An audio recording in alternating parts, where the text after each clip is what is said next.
Hello there, ladies and gentlemen. I think there's just a bit of an issue here on the visual side. Odd. 1 second, just go ahead and try and fix this issue. So can you guys actually see the actual game here? Because I'm getting a weird... Yeah. Like this is what I'm seeing on my end here, so that's kind of weird. Just gonna see if I can fix that. Oh, so you can see visuals. Okay, that's really weird. Then it seems to be something to do with the actual bloody preview. So how are you all doing, man? I do hope you're all well. Just gonna quickly try and sort this out. I'm still getting used to this new system. I mean, it's really good. Not gonna lie, it's really, really good.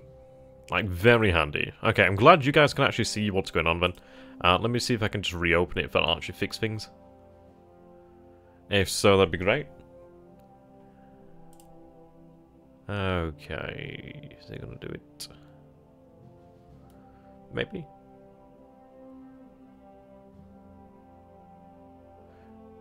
Yeah, that's good then. That's very good. Yeah, there we go. Okay, so now I can see it. I've opened it up again. I can actually see what's going on. Awesome, awesome. Okay. That's what I like to see. There we go. Yep, live on both now. Fantastic. Bring that over here. There we go, ready to go. Ready to go. But first, of course, I did want to show you guys the brand new... I mean, this is the actual thumbnail that I had commissioned some time ago. So, I'm just going to bring this up just so you guys can actually take a look at it. So, I'm just going to move that over there. And, yeah, let's find it here. There we go. So, this is the piece of art I had commissioned by the artist. I'm going to bring his name up in just a few moments here. But I'm really quite happy with it. It is in honor of the battleship Haruna. Obviously, the only battleship, well, that we know of. I mean, perhaps we've actually hit some allied battleships that I'm possibly unaware of. But yep, here is Haruna in all her glory. This is in memory to her. Now, what I'm intending to do here then is use this as the standardized thumbnail for the series. But what I was thinking, if there is some kind of interest there, is we could potentially look at maybe having prints made of these. Possibly, maybe, I don't know, maybe merchandise. But it'd be kind of cool. I was thinking that at least that's something of a way for people to be able to support the channel, but also get something for it. It's like at the end of the day, it's like if you wanna help somebody, that's cool and all, but it's like if you get something for it, then that's always cool. So the artist is on Instagram. His actual handle is Alec Biel, so AlecBeals_art, and he's done a fantastic job. Actually, I really do like it. Really do like it. I do hope you guys like it as well. I think it's nice. I think it's something a little bit special. Thank you very much there, Shannon. I'm glad you guys like it. So that chainsaw? Yeah. I mean, this, I need to do something with this desktop. I really bloody do. To be honest, the other side isn't any better at all. Not by any real, margins here. Okay, so what I'm going to do here then is just share the links. Actually, bugger it, I'll do it later. Okay, so we have... oh yeah, that'd be kind of cool actually, the Dazzle camo. Yeah, that's something to take a look at in the future actually. Though, it was in commission of her death over here in 1941, so would she have had the dazzled camo at that point? But right, okay, so we have a major endeavor over here. Of course, we are seeing the might of the American carrier fleet over here by Tarawa. Now, of course, we did suffer losses over here, but we still have surviving ships that do have a solid opportunity to make it out of here. Now, what I do find interesting is it actually well, it actually does give away some information here. So, we can tell he's gone for a port raid here, which is rather intriguing. Now...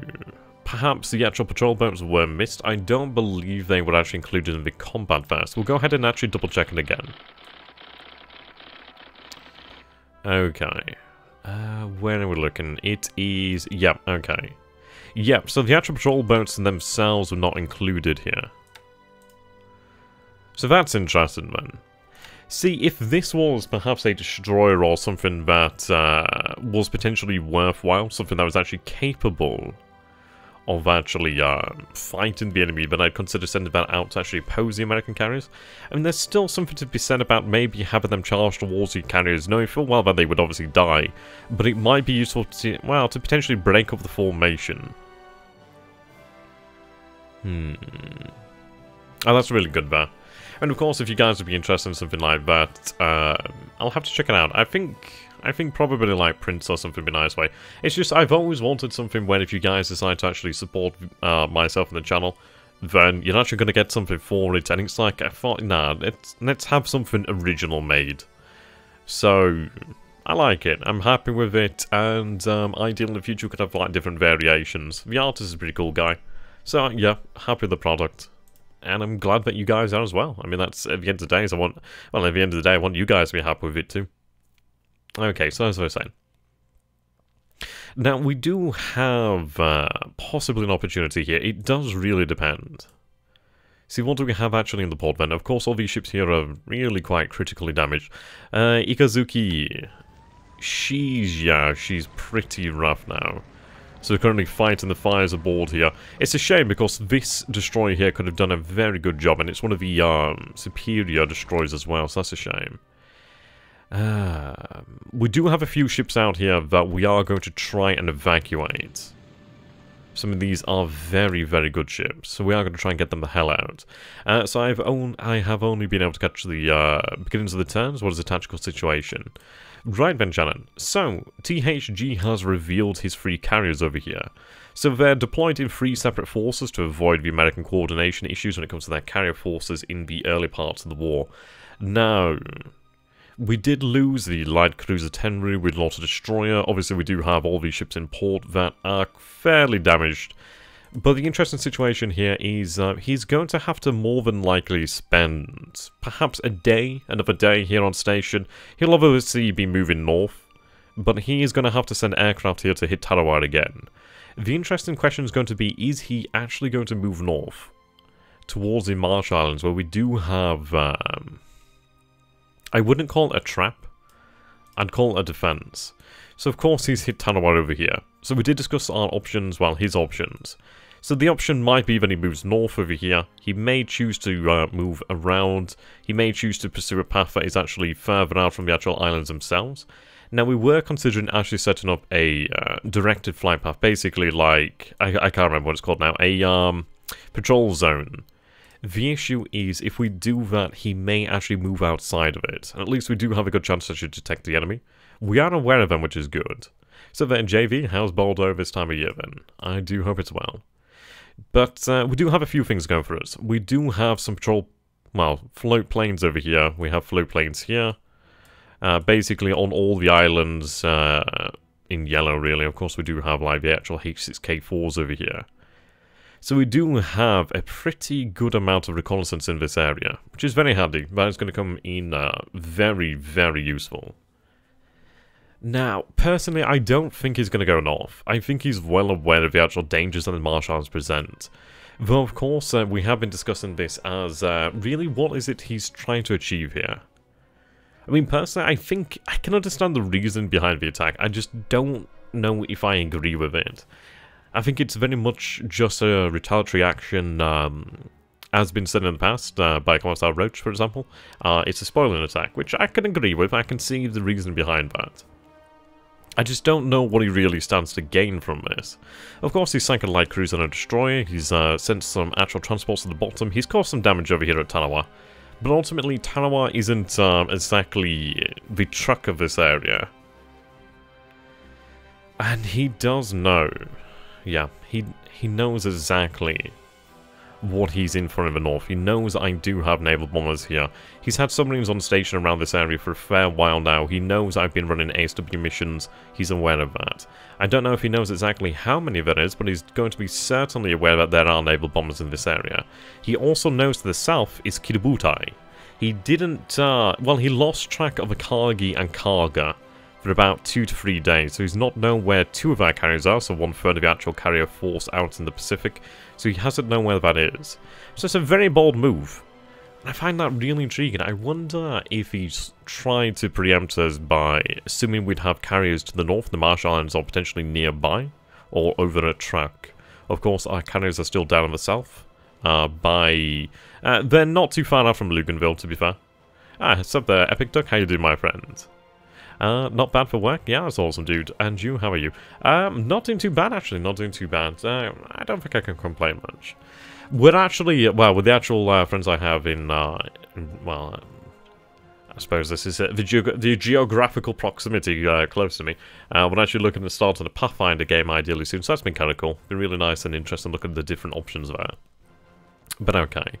So, we're going to call this option 1, but to be honest, I think the most prudent option and the one that would really ensure his survival is option 2, which is to pull the hell out. There's of course a third option where he basically thrusts out here into, well, past the Mandate Islands and onwards towards Track, really, which he may very well try.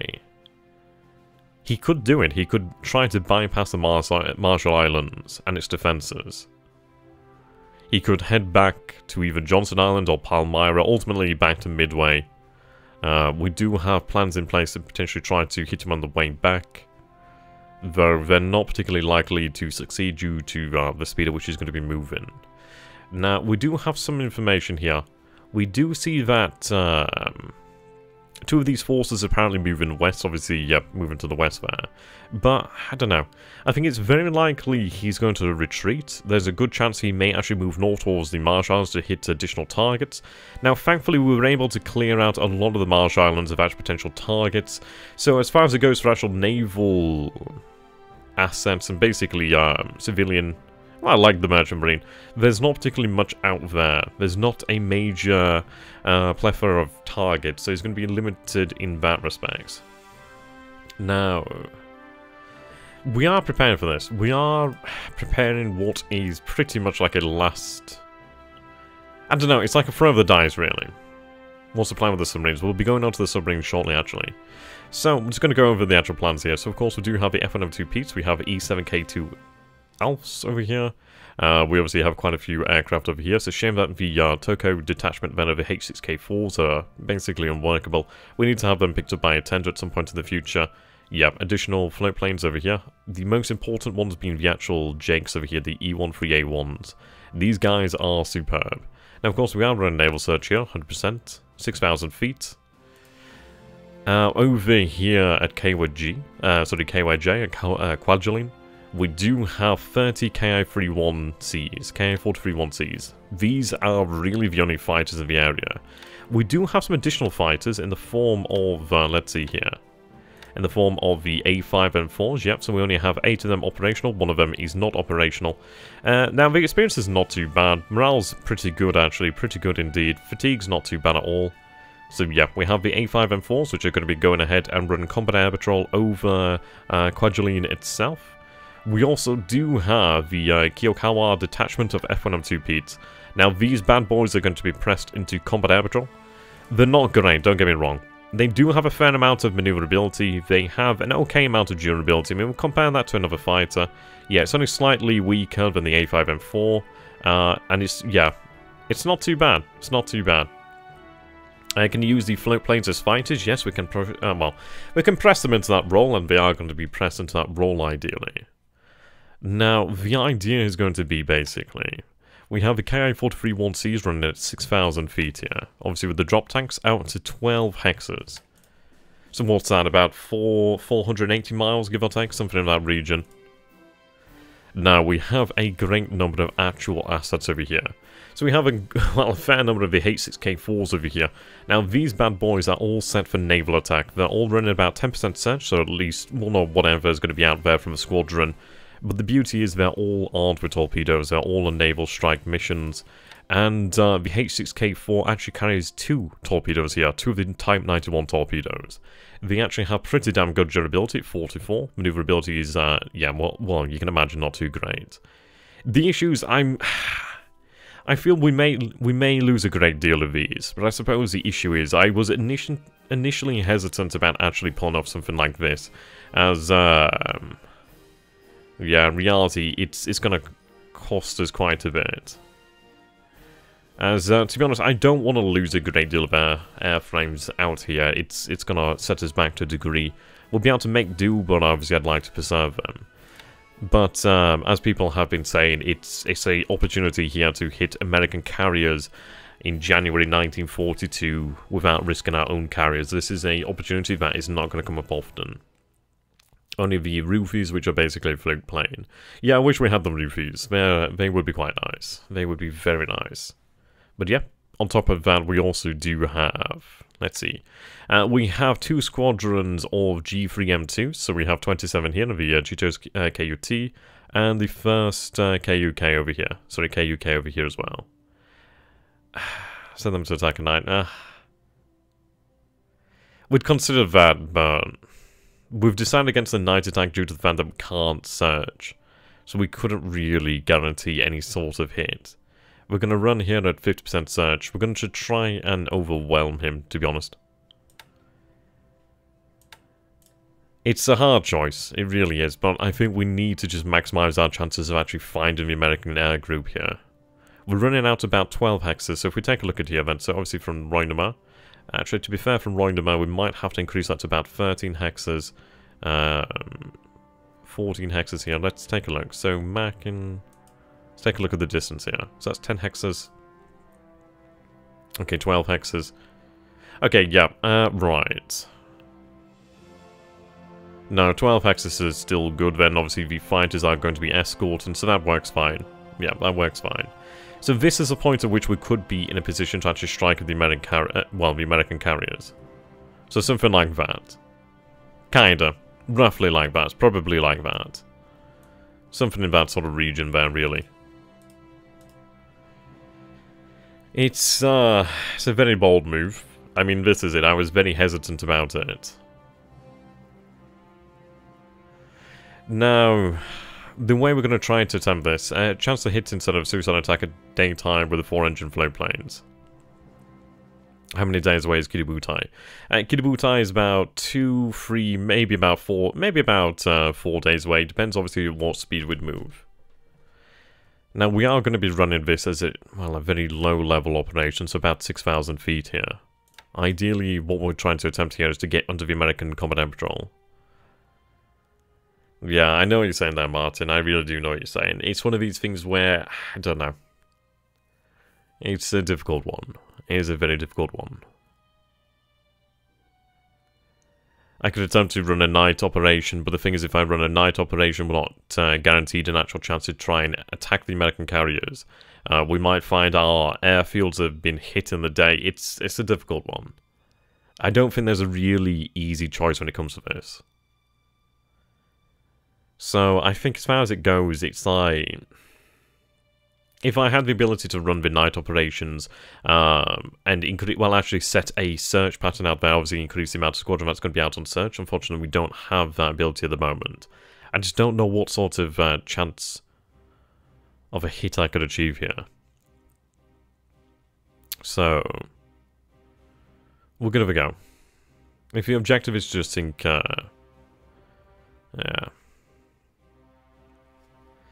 It's one of these. We are going in with pretty good numbers. The H6K4s are fairly durable. The G3s can take... Well, they're not going to take too many hits, obviously.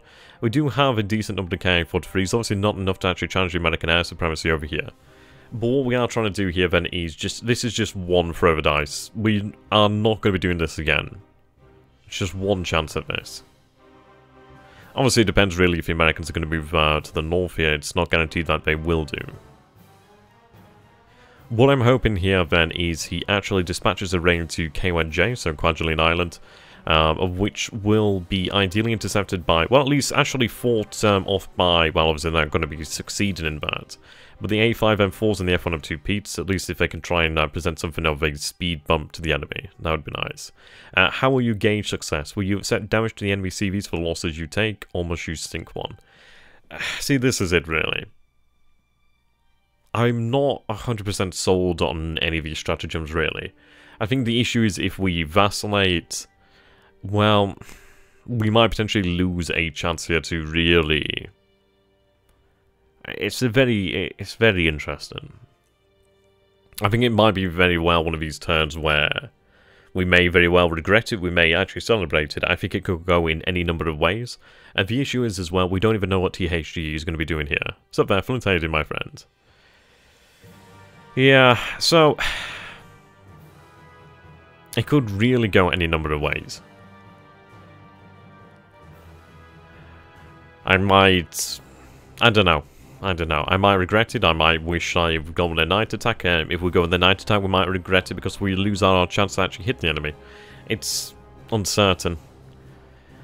There was a part of me that was considering, do we actually pull back from the Marsh Islands, our air forces to preserve them, but it depends really on what is going to happen. There's not many opportunities we'll actually get here to actually oppose the American carriers. We do actually have... oh, that's cool. Well, it's not cool, obviously Notre Dame Cathedral's on fire. Yeah, I saw the actual BBC article about that just pop up, actually. Yeah. Oosh, that looks pretty bad. Yeah, that's really quite bad. Yeah. I don't know. I think it's one of these, is it worth the airframes? We do have a good number of actual G3M2s in stockpile. Well, we have a few of them actually there in the pool. At the end of the day, we don't want to lose a huge number of them. But we do have 63 in the pool here at the moment.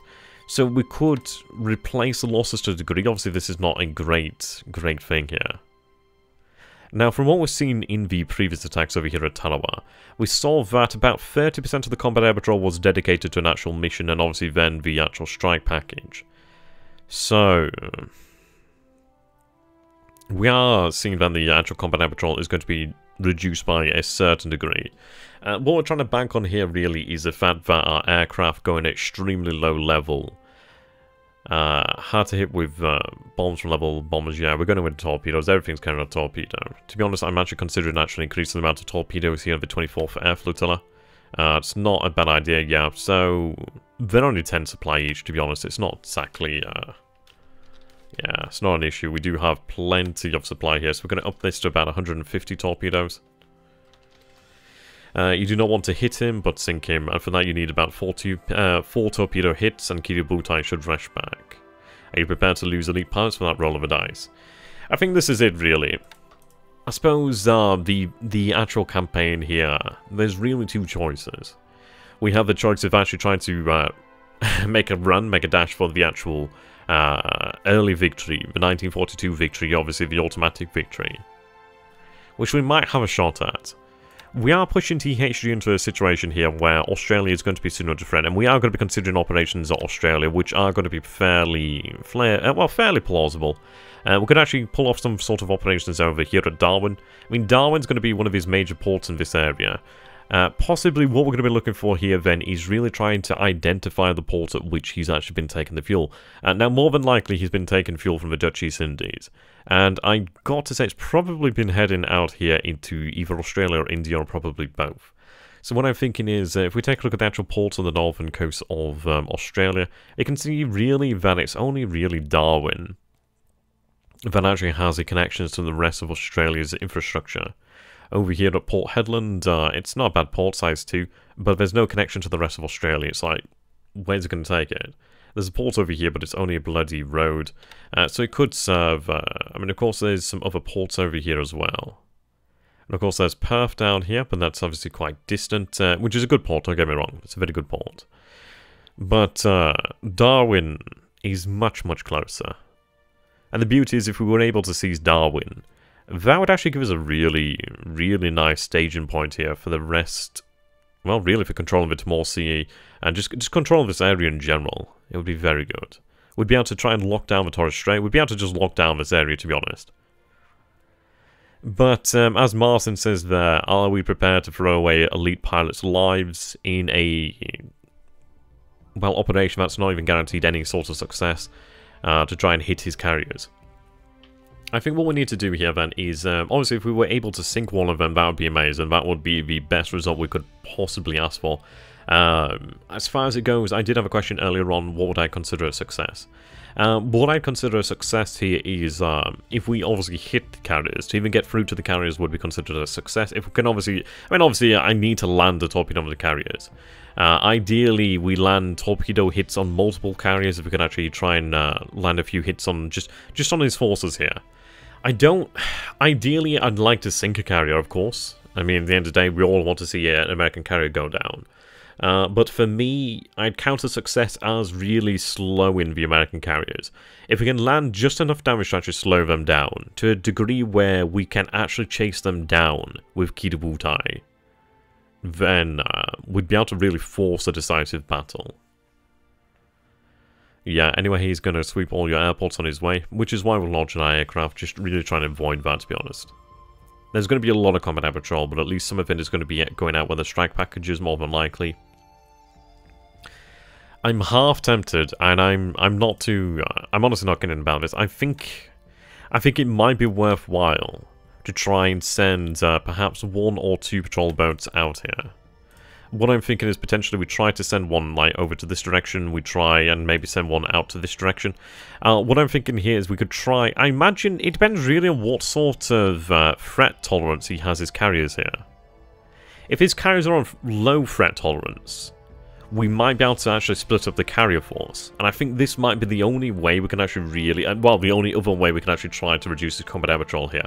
He's very close to Tarawa. He's within range of the actual patrol boats. We do have 14 knots, but we could just put them to full speed. At the end of the day, they are going to go down, possibly to the aircraft anyhow. He's going to have range out to something like this anyway, so it's not even certain they may survive. What I could do here then is have the patrol boats head out at full speed. We can have obviously the transports that remain in a decent condition to try and evacuate here as quickly as possible. In reality, I want to try and divide his forces. Like we saw over in... let's take a look. So... yeah.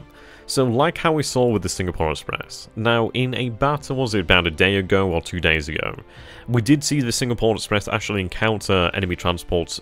Obviously, battle was not joined, but they were in battle. Now, we've since changed it to normal threat tolerance, but they were at that time on low threat tolerance. So low threat tolerance, the... actual forces will avoid the enemy. They obviously will not seek to enter into battle. But what I'm hoping here is we might be able to try and force these carriers out of position. Yeah, save time, don't lose these CVs. I mean, the thing is, if we actually do damage if we actually destroy a carrier here, or if we damage a carrier, I mean, what we have to picture here is this could be... I don't know, I suppose it's one of these things. The way to look at it is we've lost a lot of bombers over Singapore, and we'll continue to run there. Obviously, we've lost a lot of experienced pilots, but they can be replaced. The issue with losing bombers over Singapore is that we're losing them for an objective that can be taken by the army anyhow.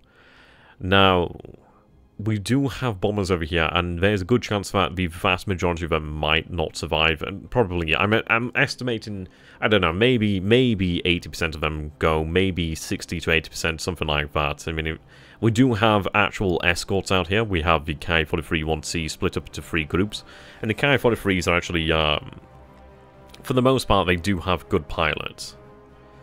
Now, we're not just throwing G3s at him. We do have 2 G4M1s. We also do have quite a few H6K4s.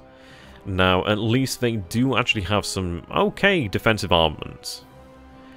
I mean, let's take a look. Obviously, there's a H6K4 over here, so let's try and get a comparison. Obviously, this one's not going to be flying. We can see here that the gun value is about 12. They do have the forward faces 7.7, 2 side faces 7.7, so obviously one on each side. We do have a tail rear, I think it is. 7.7, we also do have a rear-mounted 20mm Type 99 cannon. Now, what I'm hoping here, then, is if we actually fly underneath the American combat air patrol. So let's try and picture this, then. So, okay, so...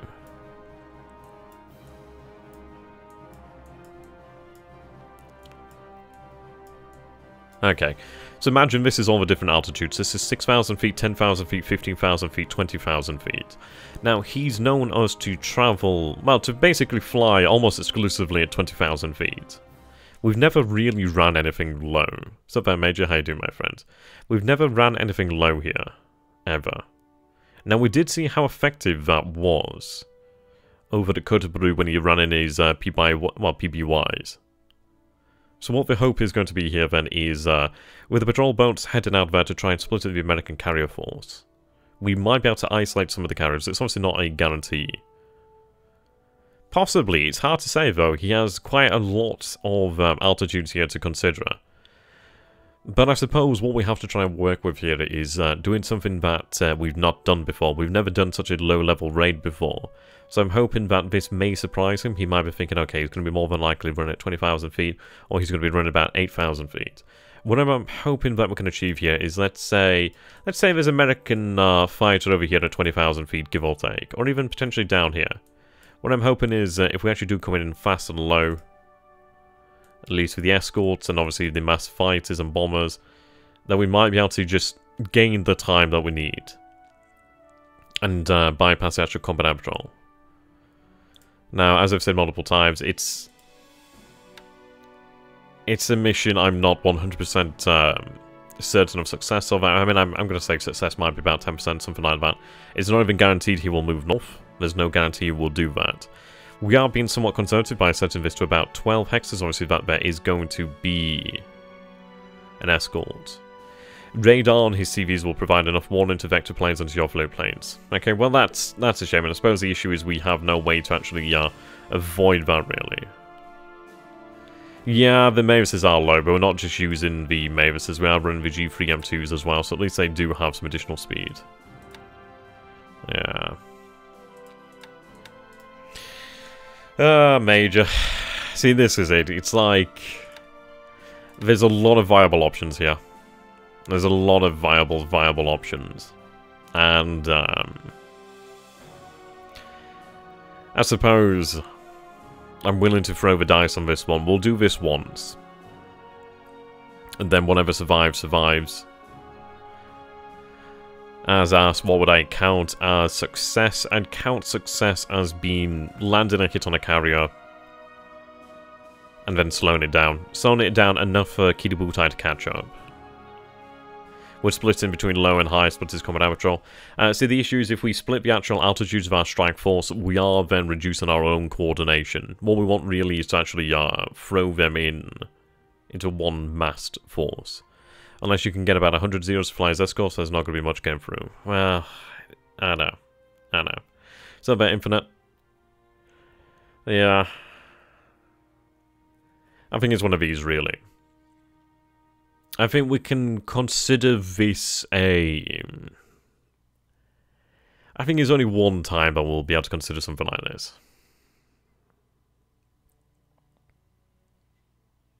So we discussed the night. I mean, I don't know.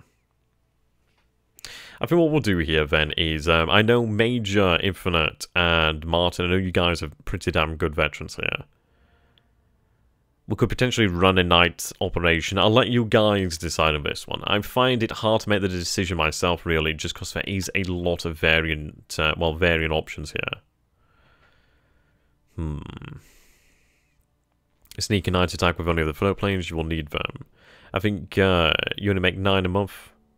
We do have a fair amount of production of the... 1 second, I'm just going to bring up the actual... There we go.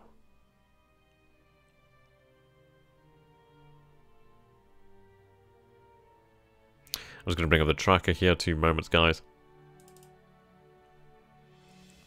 Okay. I mean, we could... I mean, this is it. We might lose our opportunity. The issue is like... I know it appears I'm easily swayed on this one, but I think that's due to the fact that it's just so... There's so many options here. I think we do produce a decent amount. So it's just... yeah, okay, so the turn's loaded here. So let's go to our aircraft production. So, building... Now, we are producing a H6K4 every day. We produce a G3M2 each day as well. So we are producing 30 a month, so one every day. Okay. How many float planes do you have? The only night naval search you can fly is patrol and float planes. Okay. You get to take a roll on hit CVs. You don't run the risk of losing an escorted bomb to Allied combat patrol. Yeah, it's definitely not an easy decision. I think it's one of these. But, I mean, if you guys do feel comfortable with the night operations, then we can go from that. I mean, I suppose there is always the opportunity to run a day operations a day after. I mean, this is it. We're not even guaranteed to see him go north. It's absolutely not guaranteed. And we can continue to run with the actual current setup, perhaps. Night naval attacks may also force him off without actually doing anything. It will waste his ammunition, and if he sticks around long enough, he will run out of flak ammunition. True. What do we think about potentially throwing out the patrol boats, then? Do we consider this a necessary? I mean, I could go with one, perhaps. I mean, what I'm thinking here is, obviously, as I said not too long ago, is throwing a patrol boat out here to try and ensure that the others survive, really. Keys, you have to see him and get good detection level on his task forces. If you have Jenks and Night Naval Search, you can get good detection on it. You can get detection level on him to trigger attack. Okay. The Moonlight level is about 89%. It is decreasing though, so it will be something around about, I don't know, maybe 84, 85. It's not too bad, actually. It's pretty good at the moment. Obviously not perfect. Okay. Well, we do have over here then at Tanawa, we do have 3 E1 and 3 A1 Jakes over here. I mean, if you guys want to go with the night operations, I'm more than happy to do that. At the end of the day, I think it's one of these where we really have to come to a decision together, really. I think it's one of these where it's too large of a decision here to make alone. And I can see the positives and negatives to each of these different possibilities, so it's hard to decide. It's generally worthwhile to ram IGN ships into allied task force, especially the big ones. The occasional collision can make all the difference. That's actually really good. You can do both. You have not used your air force at night. A night attack is not going to guarantee a strike launch. Yeah. Yeah, well, that's it, isn't it? Okay, well, we'll run a night operation. We'll change this into into the night op. I mean, do we run everything at night? I mean, I'll probably leave some assets here running still day operations just to maintain the ability to see what's going on there. We do have the longer ranged aircraft running the night ops though. Okay, see, this one's been transferred in here so they can't actually move again. If you set patrol arcs for your float planes not carrying torps to get your detection, they're pretty close by. The thing is, if we run them into a... Let's say that we set a detection arc, excuse me, about that. And let's say he, I don't know, he moves outside it like this or something. If you go for the night ops, I think put H6K4s and naval search instead of strike.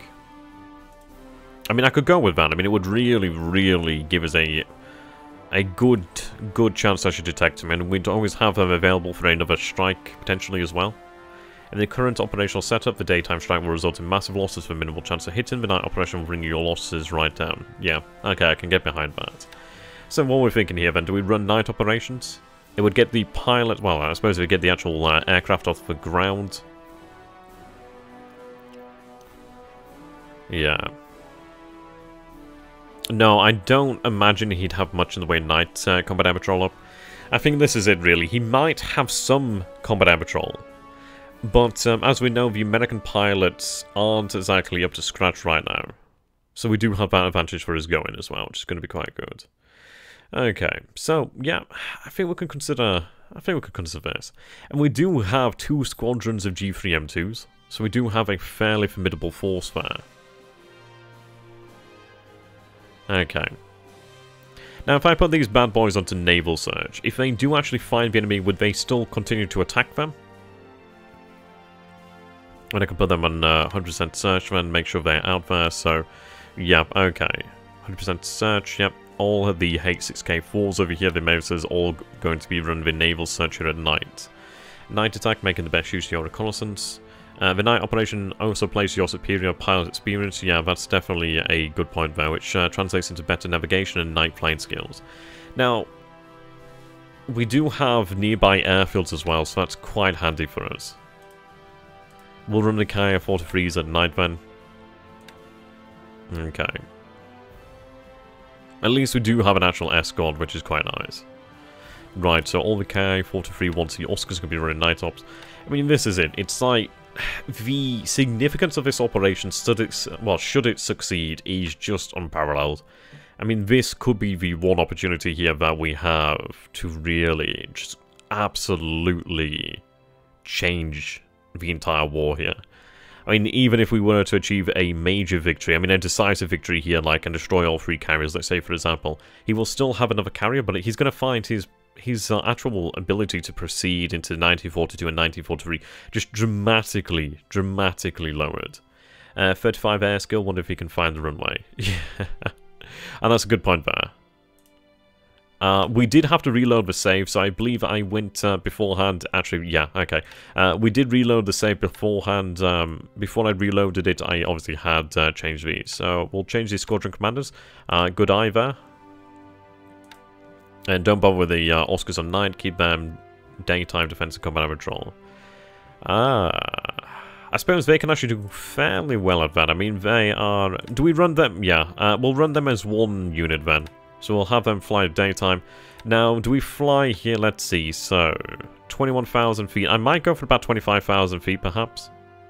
Maybe lower. Then again, at 20,000 feet, we do have 37 maneuverability. We are going up against F4, F3s. We are going up against... so let's go ahead and take a look at the F4, F3 then, shall we? It's a very formidable aircraft. Not really. 3 CVs have 81 possible fighters. Keep in mind many of those are Buffaloes. Even at 70% combat air patrol, that is 56. So you have 30 Oscars. It's not suicide. Yeah, you are right. And these Oscars are, for the most part, they do have fairly decent pilots. Okay. So let's take a look over here then. So Ki-43-1C. Now, we do have a good idea of what is actually going to be sent in here. So if we take a look at the actual combat report here. Whereabouts is it? It's down here somewhere. We're probably past it. Yeah, here we go. Okay, so you can see here the Dauntless, 3,000 feet, 5,000 feet. What altitude did the actual raid come in here? So the raid came in at about 11,000 feet. So that's very good information to actually know there. Now, what we might be able to do here then is actually potentially fly at 15,000 feet perhaps. I mean, I would like to, I'd say probably about 15,000, well, about 15 to 20,000 feet. The issue is they won't fly escort at night. Okay, that's good information to know there. You see, this is why I'm really glad that you guys are here. I am learning the game, but I don't consider myself anywhere near an expert. So it's always really handy if you guys give me that helping hand, which I really and just absolutely appreciate. Really appreciate it. I know my argument is about night versus day ops. Okay. Right. Okay, that's fair enough. Yeah. I mean, we do have... well, let's take a look at this then. If we take a look over here then, so we do have 30 Ki-43-1Cs. We also have 8 A5 and 4 Claudes. We also have 5 F1M2 Petes. So we do have a fair number of fighters here. Obviously not all of them at great quality. And what we can actually do here then is have something of a layered combat air patrol, which is actually very handy. So if we take a look then, so obviously that brings our numbers up to about 43 fighters. Obviously 30 of them are going to be the actual useful ones. But these A5 and 4s, they still have a role to play here. They still have a role. The thing is, it's not a very maneuverable aircraft. But what we could do here then is have them fly at about 15,000 feet. Now, the F1M2 Petes, we could have them fly at about 15,000 feet. Well, let's just take a look at them. So 15,000 feet, they have 36 maneuverability. I could fly them at 10,000 feet, perhaps. It might be worthwhile to go for about 10,000 feet here. Try and catch our little Devastators. Okay. Now, obviously, the issue is these guys can't be set a target. They're just going to be a naval search running combat patrol. So, ideally, they do join the battle. I do have a lot of reserves here to actually draw on for the F102 Petes, but they shall go down with honor. But we'll go over basically all the squadron commanders here shortly. Okay. So, combat air patrol 100%. We're going to select the target as Kwajalein. Assuming that is going to be the target. Now, do we bother with the drop tanks? Is it going to be in our favour to use the drop tanks over home territory? I suppose the thing is as well, we are going to have support from the AA, which is going to be quite nice. Ideally, that is going to give us something of a benefit. Once they do pass the combat air patrol, at least we do have a further chance to actually take down damaged aircraft as well. Right, okay.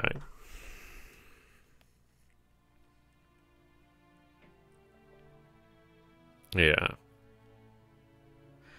Okay. I mean, the benefit of this is if we actually do take out some of his experienced pilots, or at least the pilots he do, well, he does have at this moment in time, it is going to set him back nice as well. Yeah, lose the drop tank. See, that's what I was thinking. I think it does actually have an impact, doesn't it? I know it extends the range, but I'm wondering, does it actually have an impact on the airframe? Do we see that speed differ at all? Of course, it does use supply as well, so that's not an issue. If you're only using them for combat patrol, no need for the drop tanks, yeah. Uses resources, yeah, exactly. Okay, yep, that's set over Quadrillion Island. So let's take a look. Do I have a superior squadron commander? We do have 64. Now, what is it I'm looking for actual fighter command? Well, fighter squadron. Let's see here. Go to the bookmarks. How to choose leaders. Okay. Let's make sure we're assigning the actual best squadron leader here. Combat Air Patrol as principal role, so inspiration influences the number of combat air patrol that aircraft will fly, increases the actual air group morale. Okay, so we're looking for inspiration and air skill. Okay. So, let's take a look by inspiration then. So inspiration obviously is very interesting. 51, 46, 63. 63 here with 59 inspiration. That's not too bad, really. Okay. Where is it? So, 63. There we go. Sanimutsu shall be the commander of the 54th Sentai. So he has 59 inspiration. 63 air skill, which is actually the same air skill as what we have here at the moment. But he actually should be significantly better than what we have, ideally. Okay. Now go to political points. That's well worth the cost. So that should ideally influence them. Okay.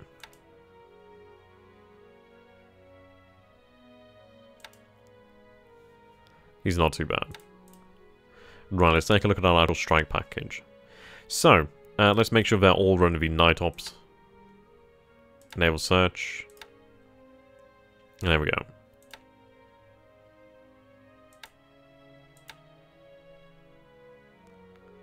Right.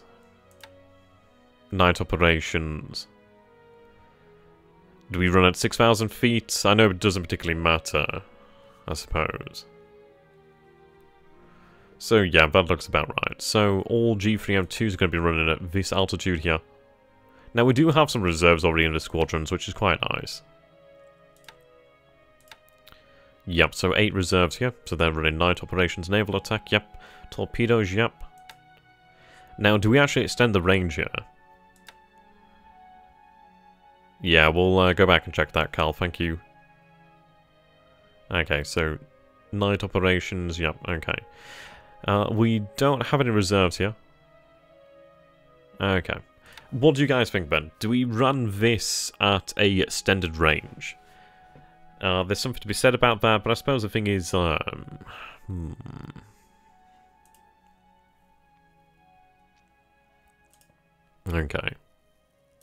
We also do have a G4M1. As we'll throw him on to the attack as well. Why not? More the merrier, really. More the merrier. So night, night, night. Yep.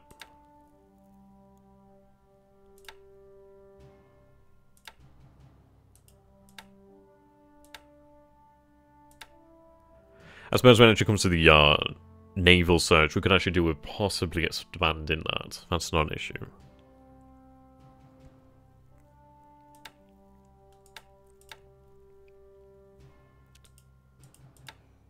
I mean, this is going to be very well.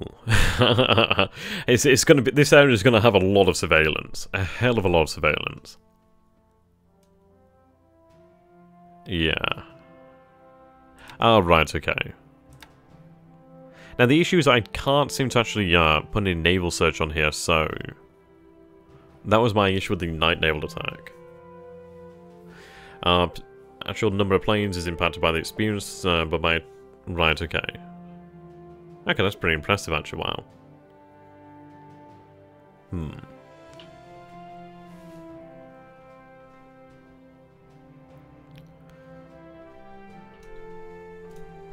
Right, we'll double check on the actual squadron commanders here. So, 55 air skill, he's pretty good actually. Inspiration there's about 57, that's not bad. 65, 55. That's okay actually. Right. I think what we'll do then is actually put the H6K4s onto the normal radius, which is about 20 hexes here.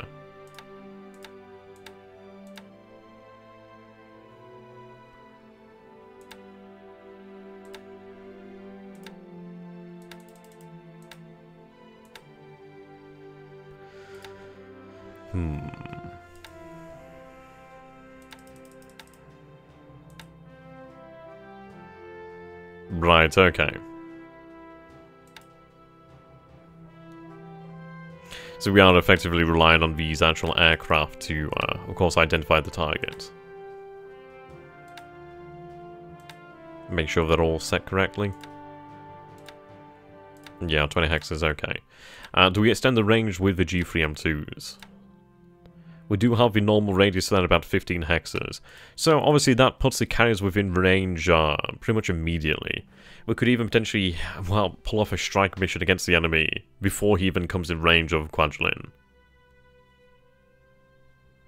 The best case here, Carl, is not to use the arc. See, the issue is, let's say that we have an arc like this, and it's like he moves around this way, or he moves around this way. It'd be great if it was something like a constrained area. Well, let's say that this was a landmass here, and this was a landmass here, then yeah, a search arc could be perfectly acceptable. But out of the open sea, he has really too many options, really.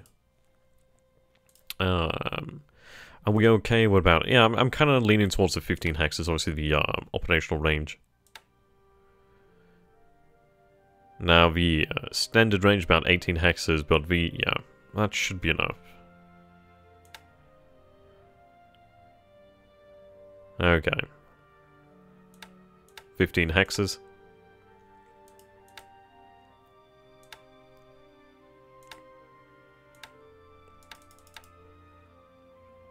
Ideally, this ensures that these squadrons actually do make it out of today. Well, make it past today. Now that's interesting, it's saying 50% patrol. Is that just a standard then when it actually comes to these night ops? I do find that rather interesting. Or does it actually hold on to the actual patrol level from the previous mission? Let's just double check. So if I was to set this down to 0, then set it back to actual night. Ah, so it does, okay. Okay, that's good to know. Are we going to be running with the 50% naval search? What sort of level of search are we going to be looking at here? But that's good information. I didn't realise that was how you actually set the naval search for night operations. So that's good to know. That's a little lesson learned there. Extended range uses small bomb loads and causes operational losses to lesser effects. Okay. Yeah, all the bombers are going to be going together pretty much anyway. We're going to try and increase that coordination. It's not guaranteed, but there's always that chance. Are we thinking about 50% then? Or are we thinking... Oh, that's awesome, Bear Major. No, you're really, really awesome, dude. Really appreciate the advice. How is your game going then? How's your game going? But I suppose we are going to have a lot of naval search here. I think the issue... I don't know. It's not too bad. I mean, if I went for about 50% naval search, it's ideally going to kind of... Well, I don't know. I think 50% is probably a... Yeah, we're not going to be extended range. Don't worry about that, my dude. We've learnt our lesson since those days. Okay. Yeah, 50-50. Right, okay. So what I'm saying here is, of course, we have the night naval attack here. So we have the first KUK at 50% night naval surge. Do we want to keep that 50% or do we want to reduce that to 30? Or, well, do we want it at 40, 30, 20? What sort of number are we looking for here? Of course, we do have a fair number of actual float planes out here.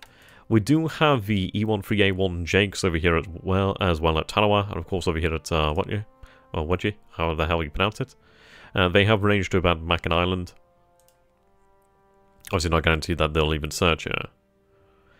But I do have a... I mean, I could actually place a squadron over here. I mean, of course, we did decide against that, but it might be potentially worthwhile, but probably not. Probably not, as that unit would be just completely driven.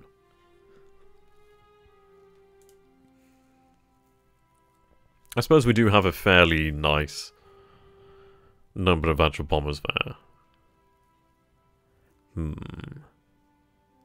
Late May 1942, so far so good. Kidabutai raid just swept up a bunch of merchants southeast of Fiji, and there's a couple of US divisions trapped on Fiji. Wow, that is it. Yeah, see, that's how you nearly beat in China. Fantastic. Yeah, I'm looking forward to actually running the Burma operations. I mean, the Malayan operation's been slowed, to be honest with me. But we'll be able to ideally make up for that. But no, that's really interesting to see that amount of force on Fiji. I mean, this is what I was like trying to prevent, really, in this game. Of course, we came around to that sort of objective later on, but I think we have a solid chance of really... I don't know, I think we have a solid chance of taking the area. I think we do have a good chance. I mean, obviously, that would be expedited greatly if we were able to actually deal some lasting damage to his carriers here. Depending on how well this goes, this could really... really set the tone for a lot of the actual campaign here. Yeah, you're right, Ben 80. Yeah, I've saw the BBC report about that. I mean, that looks like a really bad fire. Ideally, nobody's hurt, but man, that is a lot of potential history to be lost there. Ideally, they are able to bring that under control. It's going to be a massive issue, I can see already. Ideally, yeah. Ideally, nobody's hurt. It's always a shame as well when it's such a historic building as well. I mean, that is like potentially like part of the soul of France. Okay. I think we'll go for about 50% then. If people disagree, then obviously we can always adjust it. But it's good to know how to actually do that now. So that's nice. Yeah, 50% patrol. Okay. So let's go ahead and take a look at our pilots over here then. So, what we're going to do here then is, yeah, then we're in escort. Escort's fine. We have the island selected here, which is Kwajalein Island, so obviously they're going to be only going to this target. 100% combat patrol, so obviously they wouldn't be leaving this area anyhow. Not using the actual drop tanks. I can tell the others not to use drop tanks either. Fairly good commander. I think we'll run about possibly 20,000 feet. Float, Jakes, and yeah, H6Ks on night naval search 100%. Bombers 100% use torps. Okay, so we're going for the 100% naval strike. I mean, that's pretty. I'm on board for that. I might set it about 10% just to make sure that we do have an additional bit of naval search out there. I have a friend who's an EMT in Paris. I called him and he said they don't have equipment to fight the fire. Jesus. Yeah, that's like the worst case situation there. I don't know. I suppose the issue is like, let's say you bring in a helicopter or something carrying like water or obviously like something to actually extinguish the fire there, for example. Notre Dame is a total write-off. Jesus. Yeah. That's no good. Yeah, you know it's down to the wire when I'm having to put Pete's on the combat patrol. But this is it. This might be the renaissance of the F1M2 Pete. The F1M2 Pete might be replacing the A6720 as the mainline fighter. Netty should be all night ops. Okay. Right. I think what we'll do then is I'll leave about 10% of the actual squadron on night. Well, basically on search. I think 10% is not a bad number. It's not a major loss of the actual firepower. I just like to make sure that we do have at least an additional little bit of reconnaissance out there. I know it's only a couple aircraft, but at least that's leaving 90% of the actual aircraft available for action. There we go. Lovely jubbly. Just have the G4M1s obviously to go for the attack there. The G4s obviously could go out to greater range there. Major Pete's... yeah, pretty much. Oof. I don't care if the damn pilots have to jump out. Now, what do you guys reckon here? We could run the G4M1s at an extended range of about 17 hexes. Now, of course, they're only carrying one torpedo here. Now, I think it might be a worthwhile attack mission. Obviously, it's not even guaranteed that they'll even hit it. But, I mean, I doubt they're even going to fly out on their own, but at least it's something of an additional chance there. Though, there's something to be said about having them at 15. To be honest, we'll run about 15 hexes. At the end of the day, it's better to run in coordination as much as possible with the other bomber squadrons. It's better to do it once and do it right than do it twice and, yeah, suffer, basically.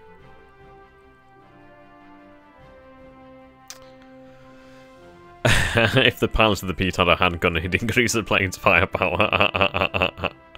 I love that, man. I love that. Oh dear. Oh dear. It's incredible, isn't it, that we can spend about an hour talking about this. Now, do not put anything on night, sort of naval search during the day if you're not going to escort them. Yeah, that's a good idea, actually. Good idea, good idea. Right, okay, so let's go ahead and change that then. So that's going to increase the amount of, naval search and naval strike, okay. We'll put everything then to night operations then, I suppose. At the end of the day, that's going to at least give us a greater chance to actually locate the enemy, if at all possible. He might find that the skies are pretty empty as well. That would be rather surprising for him. Ideally, we'll give him nightmares. But this very well could prove to be possibly his undoing. I suppose this is the only chance in hell that we'll actually get of actually hitting the American carriers. With no threat to our own carriers. And that would, yeah, that would change the war. I mean, that would absolutely, without a doubt, change the war. See, the issue is, the bet is hard, an actual 20mm tail gunner? Yeah, that's true. Everything night or nothing, yeah. It's a shame that these other Mavises aren't operational. Ideally, they survive. Okay, so I like the idea of potentially trying to throw the American forces into disarray. I mean, if we could actually cause some collisions, that would be incredible. And we've seen how collisions work. I mean, they are bloody awful. See, this actual destroyer here can still make 16 knots. It's going to burn and be destroyed, yeah, 92 fires. It's basically fucked. Basically fucked. Yep, combat air patrol should fly during the day. We have that set up.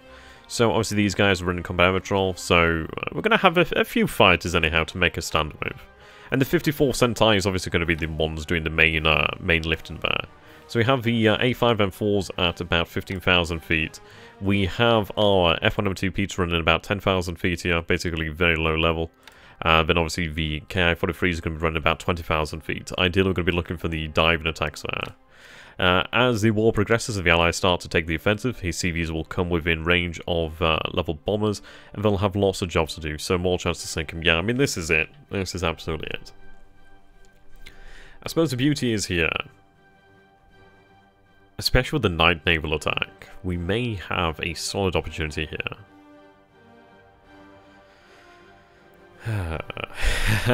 The flying cigar. Oh dear. Yeah, we're going to send out the patrols here. I'm just going to set them up as actual surface attack missions. What we're going to do here then is set them to absolute threat tolerance as well. Basically, they will not retreat. The Bushido code. I mean, it's a shame to lose these ships because they are quite nice. I'm not going to lie. It would have been nice to have kept them. But they still have guns. I mean, there's always a possibility they can actually surprise the Allied task force and actually get a few shots off. And these are still 12cm guns. Obviously, they're not going to be destroying anything large. They're not really going to be doing a lot. But at the end of the day, if we can actually... And hell, if we could even cause a fire aboard some of the ships, that would actually, I'd imagine, help us locate the enemy in the future. So it's worthwhile. At least for this opportunity. And the thing is, it will allow the actual cargo ships actually within Tarawa to escape as well, so that's always worthwhile. I mean, do we send them in groups of 2 or do we send them in groups of 1? I think in groups of 1 at least maximizes our chances of actually running into him. Ideally trying to sow as much discord as possible, really. Obviously, they're still set to safe for now at the moment, so we'll just adjust that. Oh, goddamn pro, please, yeah. Oh, dear. Okay, we want them to react. We'll have them on mission speed. Sorry, full speed.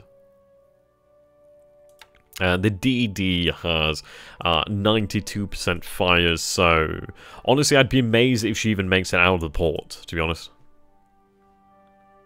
Okay, so absolute threat tolerance, direct path. There we go. So, Roach, how you doing, my friend? Good to see you. So, for those of you unaware, Commissar Roach here has a superb channel. Definitely recommend checking him out. There we go. Direct and absolute. And it would be incredible if we could cause some collisions amongst his actual forces here. I'll just double check the options again after a moment. Direct. There we go. I'll send this one a little bit further north. I mean, we have them set here to the max reaction, so ideally they do obviously make a run at them. Okay, mission speed. Right, yep, full speed.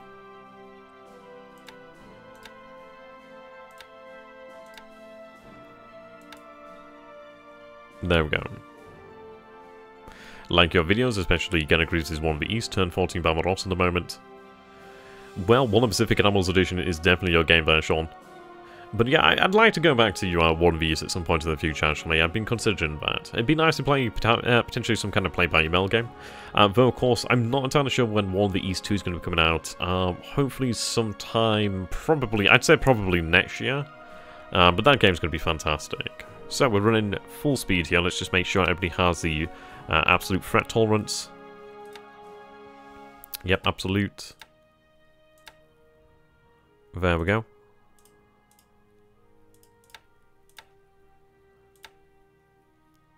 But no, welcome to stream there, my friends. I think this might be the first time I've seen you in here, so welcome, welcome. Okay, let's take a look at this then. So obviously we are sending the patrols out of this area here.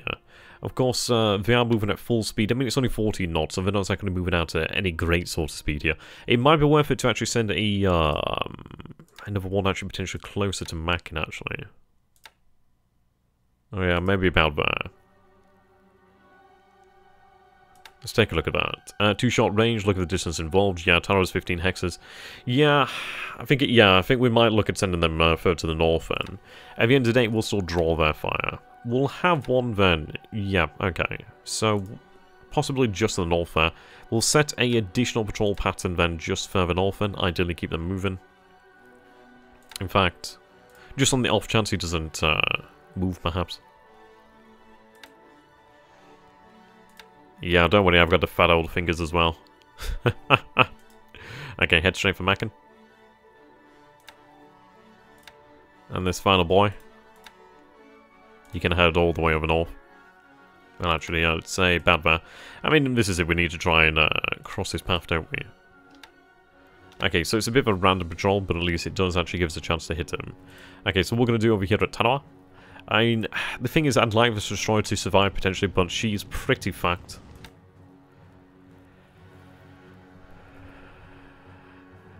Yeah. And we do have the actual airbase over here at Mac, and I'm completely up for that. If we do have some spare F-102 Pete's. So we have a 90th over here as well, so yeah, I'll go ahead and transfer them over. I know we'll have to go and pick them up, but I think that's a small price to pay for just potentially sinking the biggest fish at, well, on the sea here. It would actually give us additional float plane coverage here as well, so we'll go ahead. Oh, not allowed due to the absence of an airfield, okay. Right, okay. Yeah, I suppose we'd be over here at Ebon. That's fine. Can the planes on Tarawa be used as search? Yep, we do have some over there. Damaged aircraft, stranded air group. Yeah.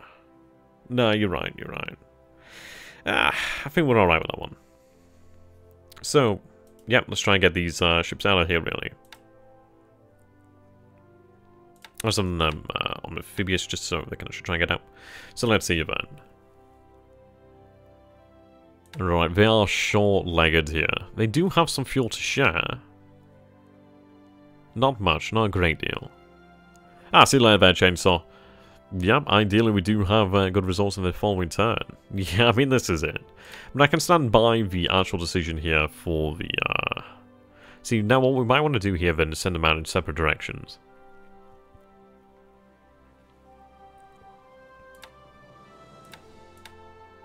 Or at least I'm going to detach the slower one. Yeah, I'll just detach the slower one here. Have a good night, my friend. There we go. Okay, so we'll make a run for... I'm going to say... Nauru Island. Okay. I mean, this would be quite nice. I mean, Kashima Maru, she actually does have some supplier board as well, which would be nice. Okay.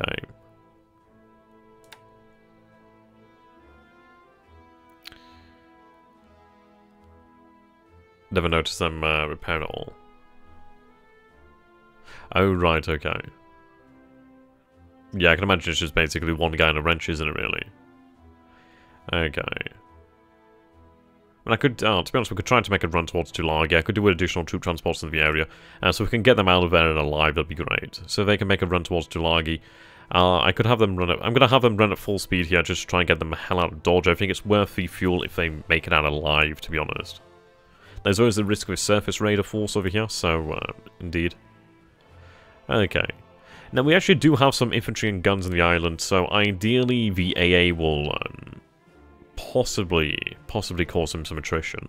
It's all about causing attrition here. Okay, so this force is actually headed towards Baker Island. It's not even guaranteed he'll head north. There's really no such guarantee on where he might head here. I do have a crippled submarine over there, which is an issue. We do have submarines in the area, but not a great deal. Okay, we do have a fair amount of endurance there. Not much in the way of systems damage. So what we're going to do here then is, I'm going to leave one submarine over here at Palmyra, because I do believe that Palmyra might be actually something of a port of call. Now, okay, I'm going to head towards, it's going to be a hard one here, but it's like really, the area that we want to search is going to be this area here. But the good news is, since we've shifted the H6K4s into naval search, at least now we'll actually have a fair amount of search in this area. So if there is a logistics train, we'll be able to ideally organise it. Locate it, I'd say. I do have another submarine over here to the north, which is actually really handy. Very great deal of endurance as well. But I'm not going to run her at full speed due to the fact that, I don't think it's particularly worthwhile, as frankly, yeah, fuel doesn't grow on trees. We do have a number of submarines out here, so we are going to have them run towards the area. Have the subs move as fast as possible. See, I consider it, but the thing is, it's like, these submarines need to last, and I don't have a huge amount of fuel in the area, so I'll have it sort of, well, remain for the time being. Let's see, so that is a few, how many hexes is that? That's 12 hexes, okay. What I might do here then is actually have the I-23 and the I-18. They can actually move down here towards Pearl Harbor. On a different note, did you move the 14th Army to Clark? The 14th Army is on its way to Clark. It's about here. It's going to take some time, but once obviously it moves over here to San Fernando, at least then they'll actually be able to use the rail lines. But they should be in Vigan by next turn, ideally. We didn't throw another attack over here at Clark. Our forces have had some time to rest. They do have 6 disruption, about 26 fatigue. I'm considering just having them hold off an additional turn here, just obviously let them rest one more turn. I do have some armor that's going to be there next turn too, which is quite good. Okay, the tank regiment over here we're going to have on its way down here then, support the troops over here at Clark. Okay, now I do have a naval guard there moving towards Clark. And you're moving towards Iba. Very good. Okay. So we'll have a couple extra units over here. A little bit of extra gun firepower, really. It's, right. Okay, it's not really a sustainable tactic. Yeah, I can imagine. Okay, these forces obviously still bloody moving. Yeah, movement.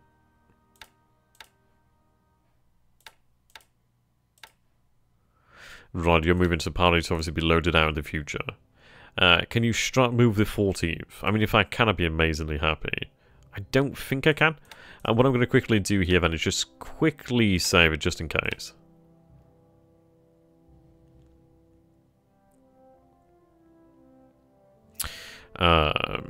I think when it comes to Malaysia, I think he's actually going to be trying to pull out there. Okay, so let's see. Well, it gives us the option to actually send them on strategic. Now, unable to move to our location. Okay. Oh, that's to Manila. Whoops. Okay, so let's try them to Lingayen. No, unfortunately, unable to. Is it actually worth it moving by strategic movement? Is that actually faster or something? I assume that strategic movement was via railroads only, but I mean, if it's actually faster, then I can really get behind that. I suppose it could make sense as it would be them basically packing their stuff up.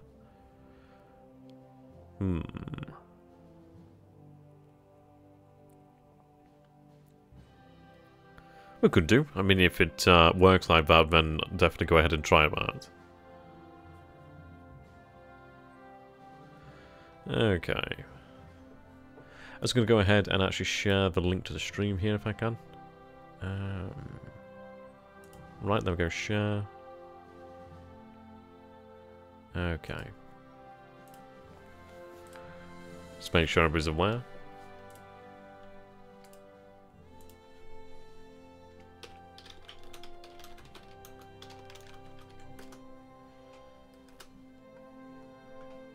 Ah, lovely. I like seeing the new thumbnail.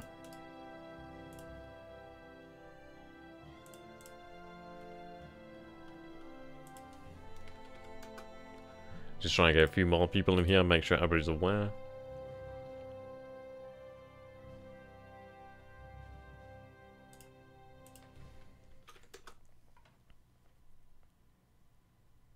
We'll get the turn finished today anyhow. I don't think that's going to be an issue. We spent a lot of time on this turn, and a lot of time talking about the situation over by Tarawa, but I really think it's worthwhile. I think the more discussion we have, I think it really leads us to a path where we actually have, like, a solid game plan.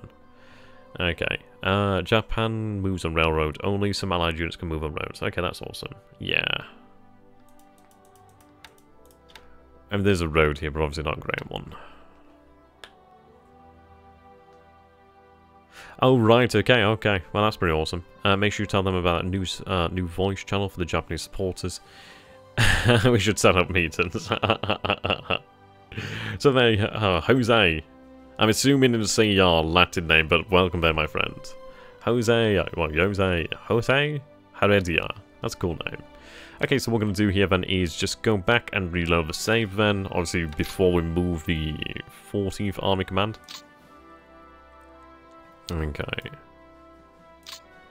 There we go. Load back in.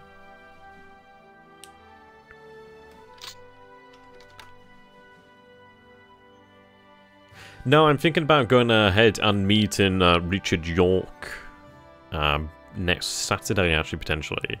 I'm hoping that my box set of Adeptus Titanicus should arrive before that point, really. It'd be kind of cool if we could actually get them assembled.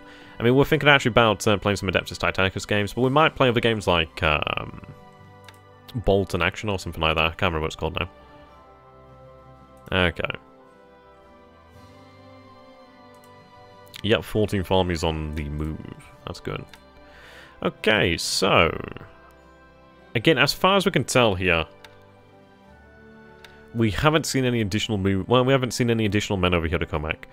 We should. I do hope it's actually still set up. I'm just going to double check and make sure it's set up. So let's see here then. So Jake's right. Reconnaissance. Okay, let's sort by aircraft model. So recon. Yep.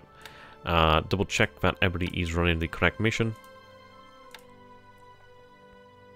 Right. So Comac. Are you running Comac as well? Just run your naval search.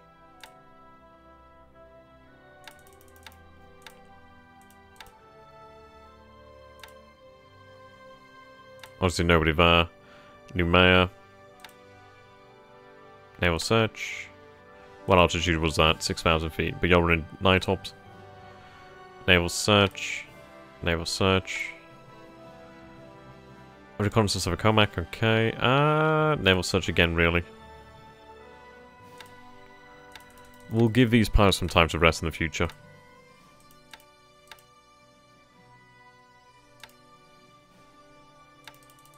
Glad I checked on this, actually. Naval search. There we go. See you later, Infinite. Have a good one, my friend. Thank you very much for the advice. And, yeah, the comments, really. Alright, there we go.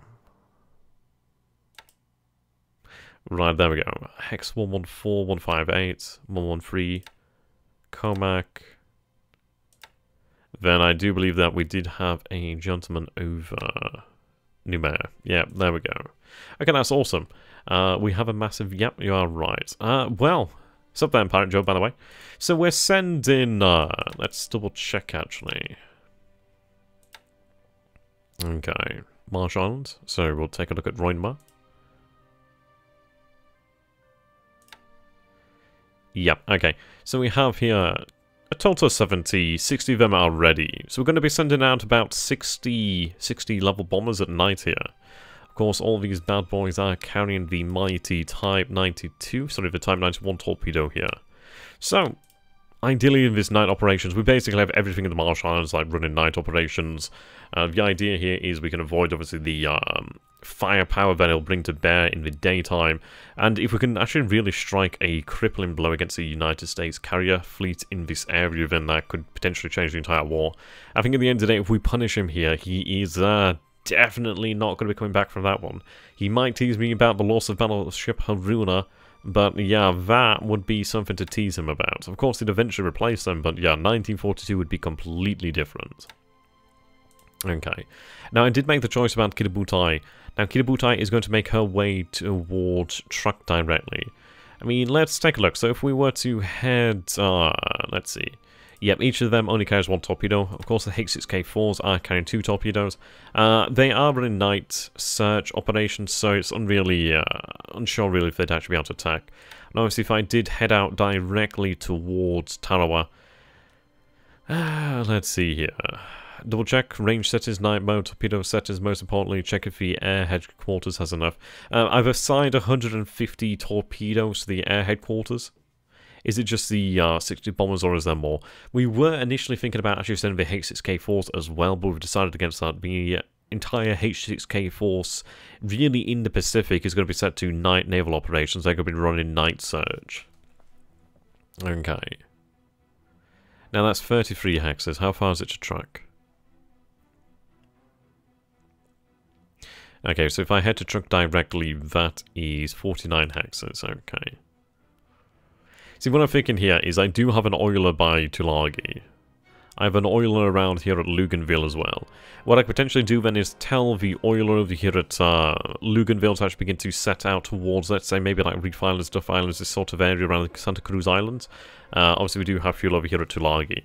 So I do have fuel to make it to this area. I have fuel to make it towards Tarawa and towards Truck. No issues. There's only one destroyer that would actually not have enough fuel. So we do have the fuel to make it out here. Now, let's see. So if I was to head out then, let's... I mean, the question really comes down to what would I rather do? Do I actually head on the expected path towards Tarawa directly?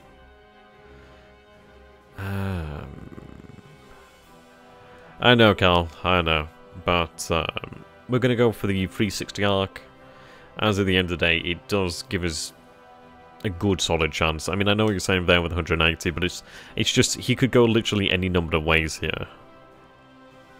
I'm going to have them make their way directly towards Truck. At the end of the day, we need to run our operations as normal. The American carriers there are, well, they can be dealt with. They can be fought against. It's hard to say. I mean, if he moves here at full speed, he could really, really motor out of here. Really quickly. Okay, so let's go for this once again. So, A5M4s, set 100% combat aerotrol at 15,000 feet. Let's tell them to not use the drop tanks. The KA-43s, they're not using drop tanks, they're over Kwajalein Island, 100% combat aerotrol, 20,000 feet. Daytime operations. The F1M2Ps are over here, they're running 100% combat aerotrol, they're running without any drop tanks, of course, and they're running about 10,000 feet. The idea behind that is to try and hit the actual low-level torpedo bombers, really. I'm really trying to disrupt them. If we could disrupt them, that'd be really good. So, the G3M Well, yeah, the G3M2s, they're running at 15 hexes here. Night operations, they are running with only 10% patrol here. Of course, we could have gone for the 100, but I've gone for the 10% here just to make sure we have some additional aircraft out there to really try and boost our chances. You should head out with Kidabutai to intercept their retreat instead of just going to Tanawa. Sorry, to track. Oh, right, to Tanawa.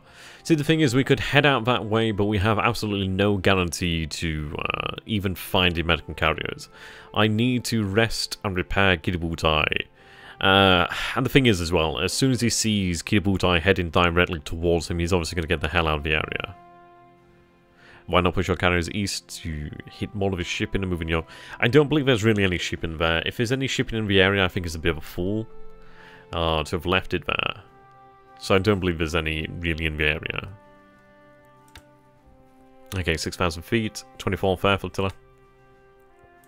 24th Air Flotilla there. Excuse me. Right, 6,000 feet. Yep, night ops, 20 hexes.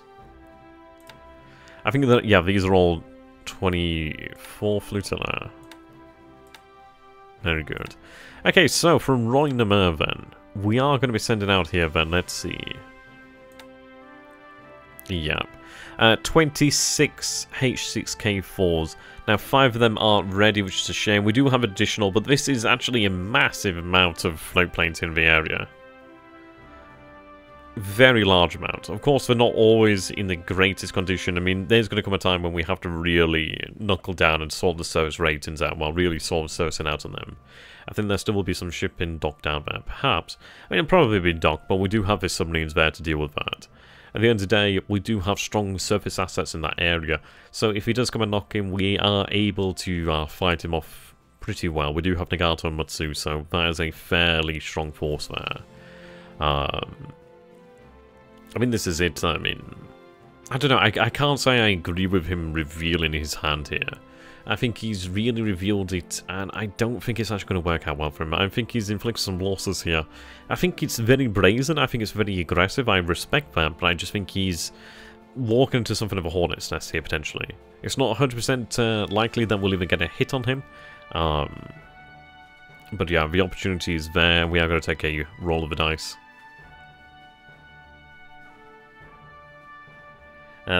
Well, to be honest, the two transports are going to be closer towards Kidabutai if I head directly towards truck. Okay. Everybody's good to go. 21st Air Flotilla. I'll have the cute detachment assigned then to the 24th. How much would that actually cost me? 5 political points, yeah, I can definitely go with that. It is better safe than sorry, but the thing is, we have to bear in mind... Well, let's take a look at this. It's going to take Kidabutai... How many days would it actually take Kidabutai to arrive in the area? I'm going to say about 3 at the moment. So let's say about 3 to 4 days. Obviously, that'd be significantly less, or around about that sort of number if we were heading out at full speed. So let's say if we head along here, along the New Hebrides, he does have islands in between this area. He obviously does have the islands of Fiji to the south here. There's a great chance he'll actually see me coming. And he's going to be moving from this area. He's not going to remain in this area for long. So I do believe it is actually in our interest to actually continuing the movement towards truck. At the end of the day, the sooner we can actually head over here to truck, the sooner I can actually replace the 0 losses that I took. And the sooner we can actually start to rearm and repair our ships here. I mean, the carriers are absolutely vital. The naval bombers over the Marshall Islands are the ones that actually do have a chance of hitting his carriers now. I still say 100% should be out bombing. That's like another 8 torpedoes in the water. Okay, fine. I'll go ahead with that. I mean, yeah. Why not, I guess. I suppose we do have a decent amount of search out there. I'll indulge you, Carl. There we go. Right, so we're going to try and get out of here when it's able to move. Now, I believe I do have a submarine that might be able to take some fuel. Yeah, this submarine is going to take some fuel on. Now, these AMCs, they do have a little bit of anti-submarine capabilities. Could be worthwhile having them out there. At the end of the day, at least then they're going to make something of a opportunity of it. Okay, it seems like they actually can't get out there. But an idea, go fully towards... see, the thing is, it really is stretching our assets doing that. If we pass by Fiji, we know he has actual aircraft there. So it's just... I think that'd be playing into his hands. At the end of the day, we can't afford that in a logistical sense, so I just can't agree to it. Do we actually have a couple submarines over here?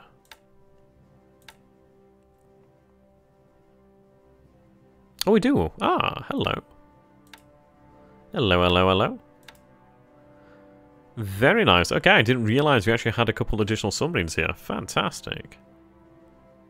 Very nice. Very, very nice. Okay, what I'm going to do here then is... Let's see. Tactical refuel. Okay, you. Alright, there's no option there. Dock. Right, it's going to have to be at sea then, isn't it?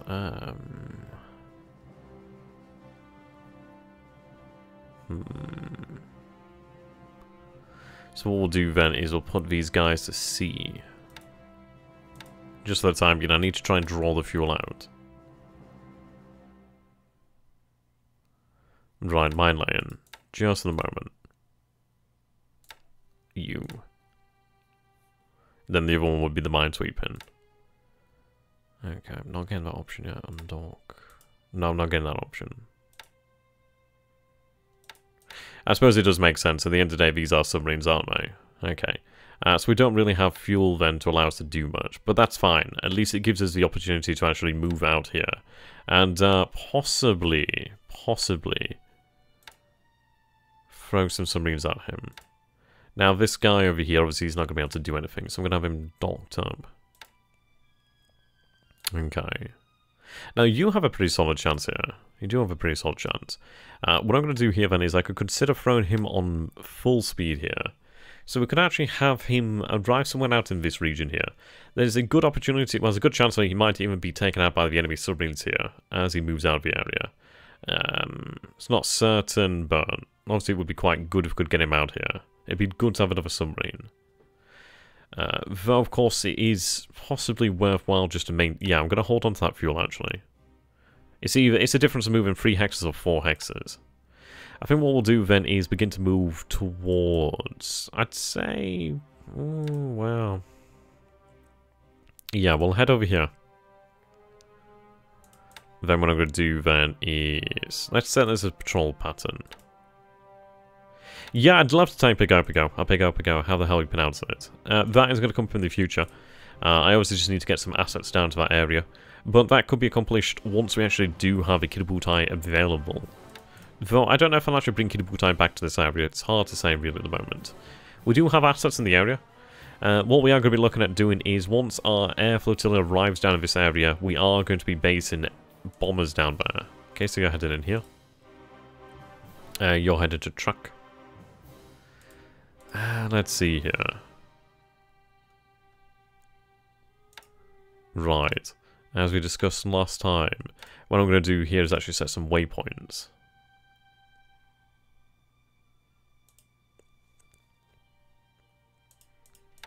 I mean, this is a very cautious move. It does put us closer to Rabaul, actually, so probably not the best move. About that, give or take. Well, actually, it doesn't really have much there. By far the funniest part of this is me raging at how differently you pronounce the names from the way they sound in my head. Yeah, I know, right? I mean, this is it, isn't it? It's like, at the end of the day, it's like I'm approaching this, I don't know, from my sort of geographical area, from obviously, like, how I've heard people say things, and just how I imagine things to sound. So, I'm not saying that right. I mean that bloody wrong. I know that flat out. I'm more afraid of your landers not having enough support. Well, we do have Nagaltonmuts over here. We do have a strong surface force over here. We're sending this force over here to Comac. They're going to be dispatched next turn. The base force is unloading over here. This force is just unloading at the moment with the Hayamoto. Yeah, you're on loads in here as well. Issues, I'd like to get these guys out of here. I think what we'll do then is disband this actual force into the port of Luganville. At least then they're actually not out here at sea, are they? Issues, I can't dock. So Van Talon, how you doing, my friend? Okay, what I might do here then, let's see. We do have 2 destroyers over here. Well, we actually do have destroy minesweep as well. So what I'm going to do here is form up a new mission.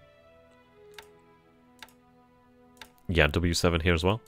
Okay, so we're going to have a 2 destroyers and a destroyer minesweeper. You're not going fast, so don't worry. Okay. Just patrol this area here. We'll set that home portal Luganville as well. Set the home port. There we go. You're not going anywhere, so you don't need to worry about that fuel. Yep, there we go. Now you're happy. Yeah, so at least we do have some anti-submarine warfare capabilities here. I feel you are missing an opportunity. Really, just keep Kidaboot out of the area. See, the thing is, it's one of these where Kidabutai really, yeah, they need the attention. They need to be really looked over.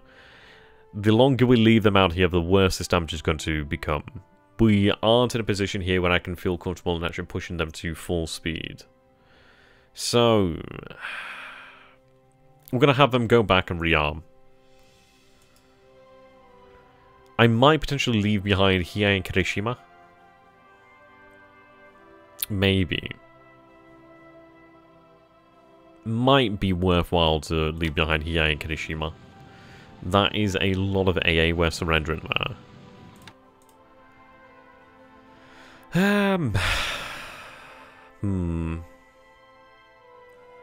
No, I don't think I have enough support. Actually, no, I'm not going to do that. What do I actually have here? Yes, I have Tone, Chikuma, Haguro, Abakuma, a bunch of destroyers, but yeah, I'm going to keep Hiei and Kirishima in here. At the end of the day, they make perfect carrier escorts. We don't really have much else that is capable of putting out this level of firepower here to protect the carriers, so it's worthwhile to have them here. Okay, just a tactical refuel initially. Okay, so what we're going to do here then is... I could actually have the oiler meet them at sea, perhaps.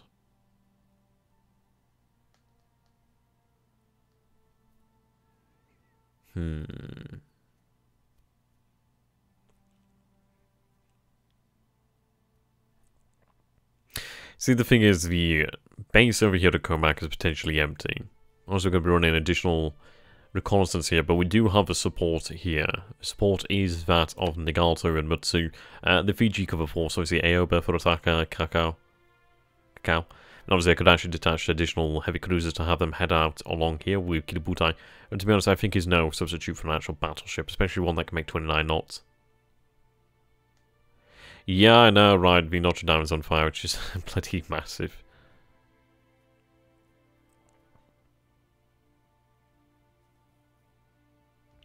And did you think about placing offensive mines somewhere? We'll be doing that in the future, actually. That is going to come in handy.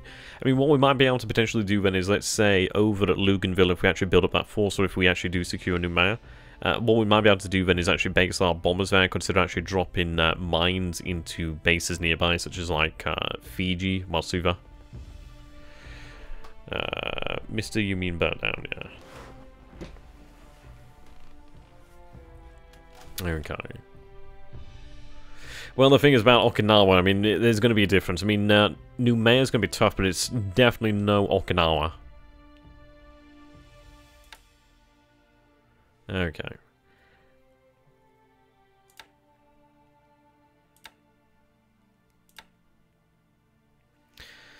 Right. What I'm going to do here then is assign the W8 to this force here, just to make sure they actually do have some cover. So W8 is going to go into there. Okay. I'll assign a destroyer from Task Force 6. Yukazi. So the 80, just getting back, what has been decided on the carriers. So what has been decided on the carriers is we're going to go for a massive night operations. So the idea behind this is we are going to be using the H6K4s to be run 100% night naval operations, obviously running the night search mission really. We're going to be running the G3s 100% on the mission, so no search, we'll decide against the search in the end. And just really going all out. Everything in the area has been set to night naval search. Maximum effort here. Okay, now let's take a look. So I do have Yabari and Hayamoto. Now, issue is obviously due to the speed here. What I will possibly do here then, let's see. So clear destination. Let's say meet task force, follow task force. I'm going to tell them to follow task force 13. Okay. I mean, there is some wisdom to potentially bombing Comac, but it's one of these where is there actually anything there? We are running reconnaissance once again, so we will see what we are running ourselves into before we do it. We should land, it's either today or tomorrow. I think it might be tomorrow that we land here. So at least we do have an additional day. We do have some additional troops coming over here as well. Okay. So Kitabutai is going to be met by Hayamoto, so we'll have a little bit of refuel then underway, then obviously we'll refuel them underway once again at Guadalcanal over here.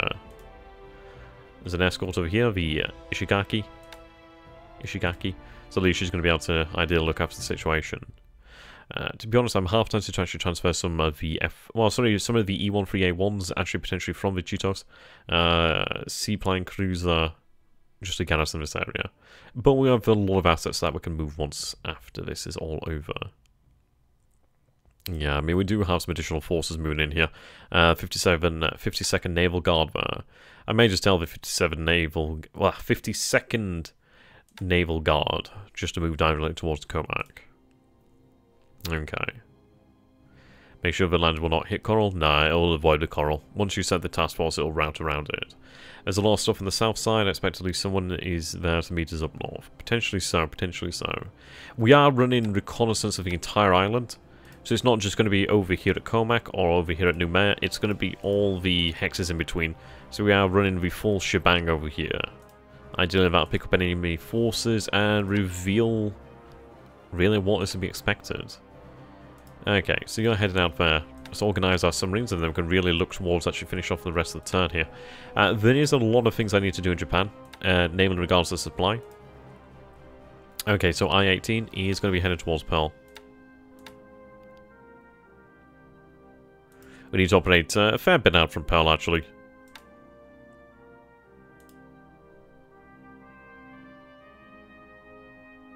Perhaps even further out.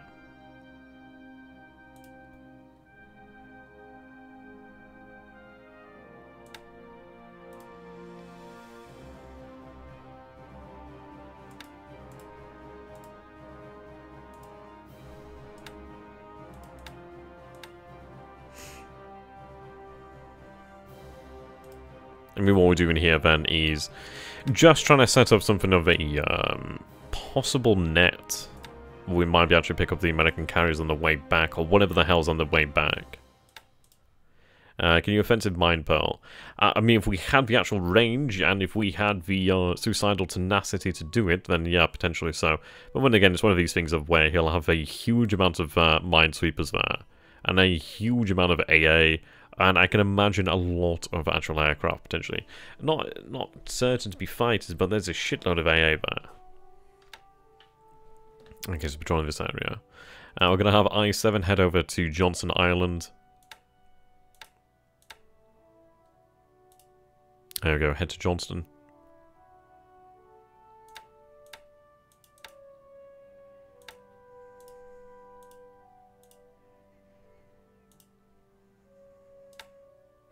Right now, I-4 is actually on her way towards Christmas Island. What I'm going to do is actually tell her to head out towards Palmyra, the reason being that we want to try and cover just as many angles of approach as possible, really. I-3, did I just tell I-3? Is it I-3 that's heading down that way? No, I-3 is actually heading to Tahiti, isn't it? I mean, just below or above Pearl. Yeah, well, we know which side they're going to be approaching from. And of course, they could approach from this angle, so it might be worth, but we know there's a lot of ASW in this area. I think maybe she'll head to Johnson too.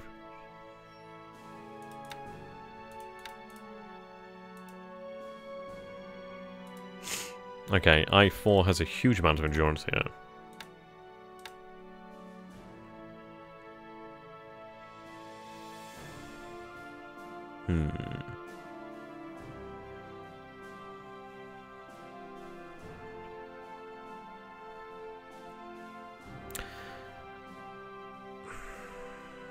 I'll go with a third submarine over here at Johnston.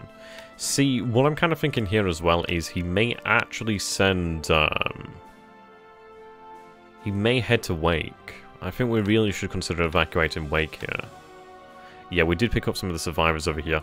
I mean, I don't know how much of the force made it back on shore. I mean, there's still a fair decent amount of men there. How many men do we actually have aboard here? How many did we rescue? Yeah, it's only 30 troops there. Managed to actually make it back. Yeah, the transporters have left. This needs to get the hell out of Dodge. Just head directly towards truck. I'll have you replenish at sea, and then we're not worrying about the issues here. I'm going to tell them to... I could tell them to make full speed, but I don't think it's worthwhile. We'll move slowly, but that's just going to be the way it is. Okay. What I'm going to do here then is I'm going to get these guys out of here. We are going to be moving at reduced speed here with Odakazi as well. But it's just worthwhile. I mean, what else is here at Wake Island? Okay, so we do have these ships here. We're going to get everything out here. We're going to just evacuate a track. We do still have naval aircraft at track, so that's good too. Okay, so I'm going to go with... can I go for an amphibious? With 2 of the assets. We'll go for a transport. So cargo. Just cargo. Actually, no, maybe just transport then.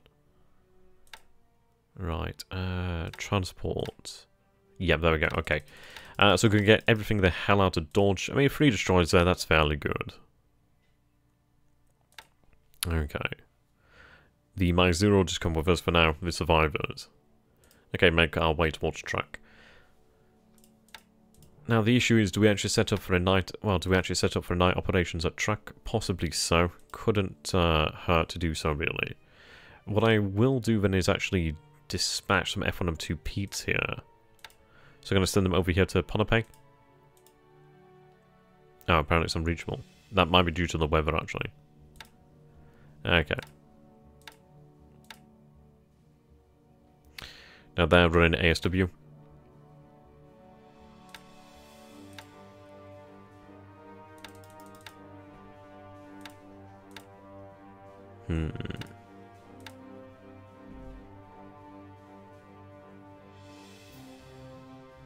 To be honest, I don't know how good that do me.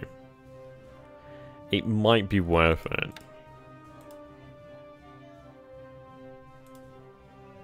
Possibly. Possibly. I'm going to say probably not, really. We'll continue on the ASW, because we have no idea what's coming this way.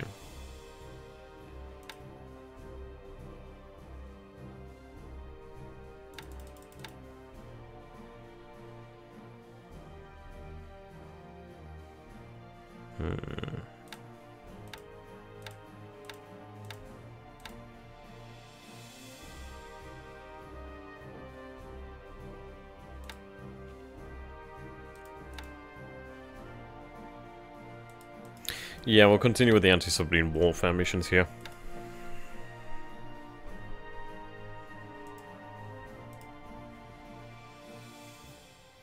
Okay. Double check that all the submarines have a mission. Yeah, obviously you're heading back. So you're going to be heading back through the actual center of the area, so that's good.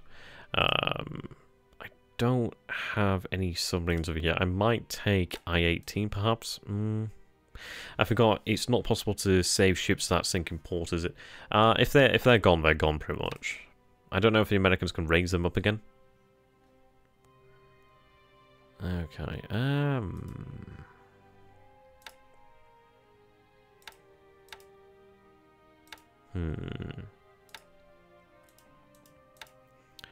See, what I'm going to do here then is actually going to take this submarine over here and have it head towards Wake, actually.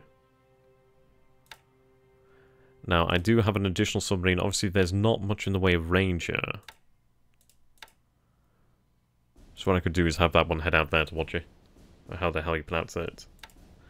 At least then, obviously she's not moving around too far. I think we do have some fuel on one of these islands. Yep, 200 fuel here. 572 fuel here. Yeah, not a huge amount. 500 fuel here. 3,100 fuel out here at Ponape.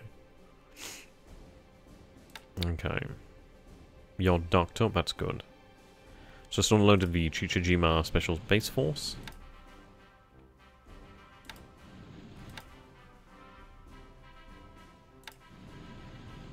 I think what I'm going to do here then is actually place this on the actual base. There we go. So just the one aircraft out here, obviously she's in for maintenance now. I can actually send additional ones here, which I'm going to do. There we go. Bring that squadron up to scratch.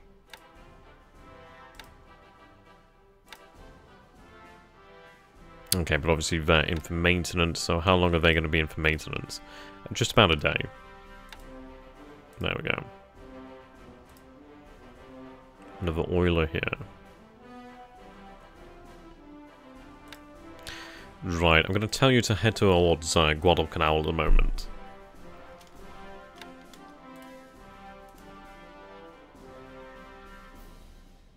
Right, do not unload. Just head towards Guadalcanal. Guadalcanal is going to be the staging point.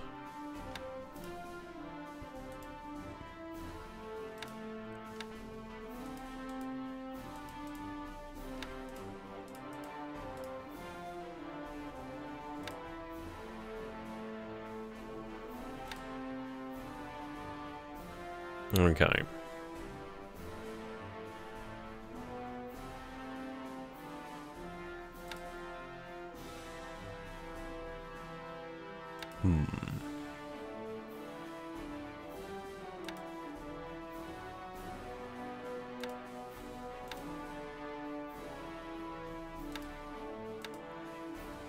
Right then. So we are loading up the entire unit now. So the 8th Tank Regiment is going to be loaded. I might pick up the 17th Medium. I could pick up the actual 7th Naval Construction Battalion here. That could be done. I mean, that's actually a fairly large unit, so I don't know if I'd be able to pick that up entirely. It's a lot of engineers as well, so it would be gimping truck to a degree. But I think we can manage that. Additional artillery would be welcomed. That's quite heavy though.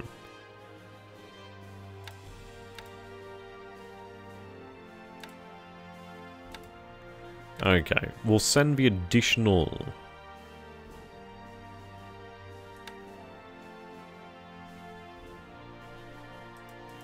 Right, okay, so I'm going to actually turn this. Can I turn this into an amphibious? No, only a transport. So I'd have to ditch the AV. Right, now I can go into an amphibious mode. Okay. So I'm going to load up elements of the construction force.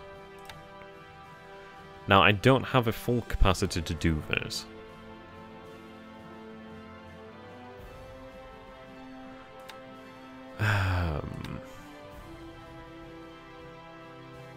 No, it doesn't fit either.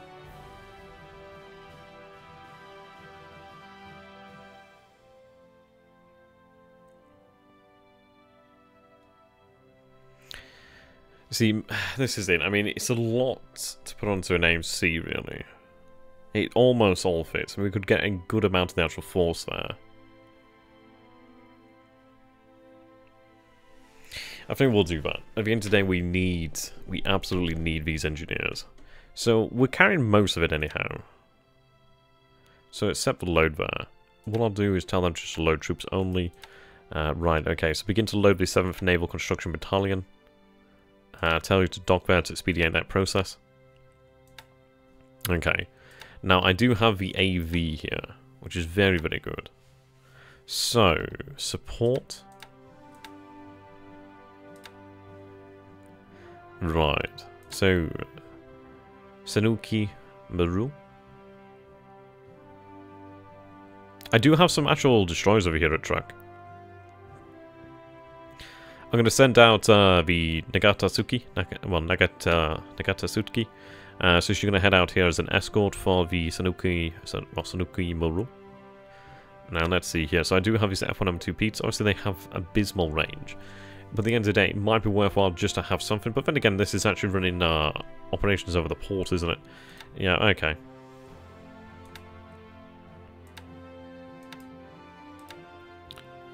You are going to be sent out towards, I'm going to say the Shortlands, then at least I can actually base aircraft there if I so wish to do so. Which would obviously give us additional reconnaissance in the area. So then what we'll be looking at then is, ultimately we're going to have a decent airbase here.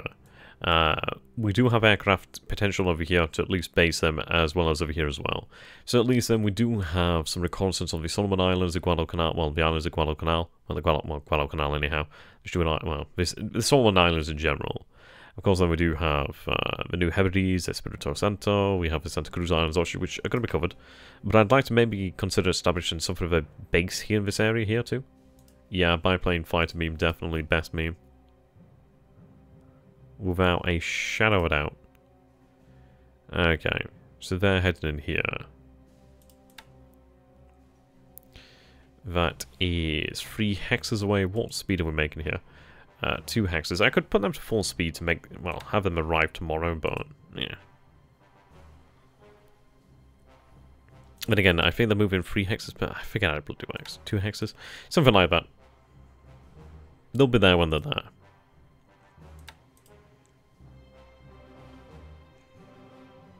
Okay. Where are you heading? So you're heading over here to San Francisco. Yep, so we do have our submarines out here then. So obviously they are guarding the 2 principal ports here of San Francisco and San Diego. So the off chance here that we do actually hit something, we may even catch it on the American coastline, on the west coast. Okay, so I'd say we're probably done with this area here for the most part. Of course we do have submarines over here. Actually, surprisingly undetected, which is great. How about you? You are detected, okay. I think what we're going to do here then is back off.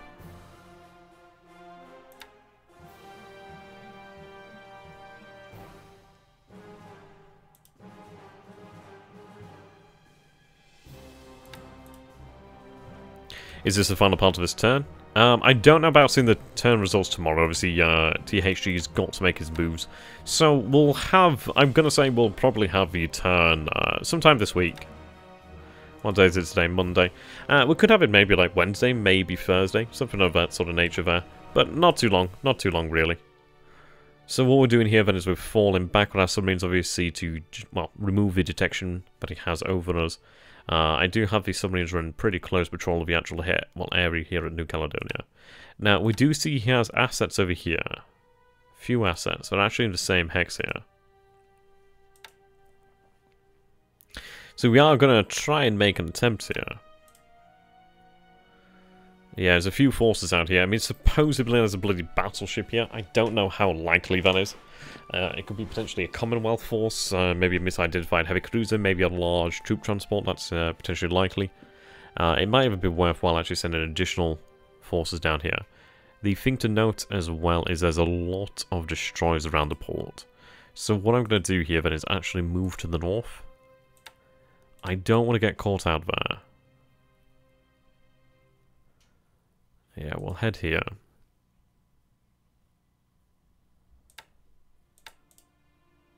What's the actual sea like? It's deep ocean here as well, so that's fantastic. To be fair, we could potentially intercept as we move, but we'll go ahead and try that. We'll be moving out of these hexes anyway, so there's a good chance that we might hit something anyhow. But I'm going to try and pull back into the deeper oceans. As at least then I do have a decent chance to survive. And we do have a decent chance of picking off potentially a target here. Now these guys have been given orders. We can actually send a submarine back down here to the Bass Strait. Or the Bass Strait, yep. Try and catch something. Okay, so let's go over the orders for the rest of our forces now. We've had a lot ongoing here. Right, you're going to just... yeah. No need to waste that fuel. There's only really one target to protect here. Any subs blocking the Darwin perfect to disrupt him, probably shuffling resources out of Darwin, yeah. We do have forces moving to that area. Okay. We are looking at our landers over here at Mindanao. Now, they have been detected, at least 17 has been detected. I have got a preliminary invasion idea here. Well, basically, we are going to go for a potential invasion over here at Zamboanga. That's a cool name. I might even bypass it and head straight onto Manadu. But the thing is, we lack reconnaissance in the area. What we are going to do then is just have them head out and we'll really make our minds up. I might even have them hit Cebu, to be honest. Okay. How's the road to Singers going? How long will it take? We'll discuss that in just a few moments, actually. Just need to decide on our movements over here. So we do have a force over here. What I'm considering doing here, then, is, let's see. So we did hit his forces that were out at sea here. That was good. I think what I'm going to do here, then, is we are going to look towards sending this surface force outside Balikpapan.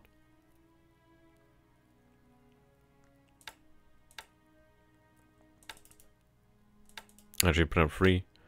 Let's see here. We'll put them on normal threat tolerance. Obviously, if they see something that's out of their league, then they're going to get the hell out.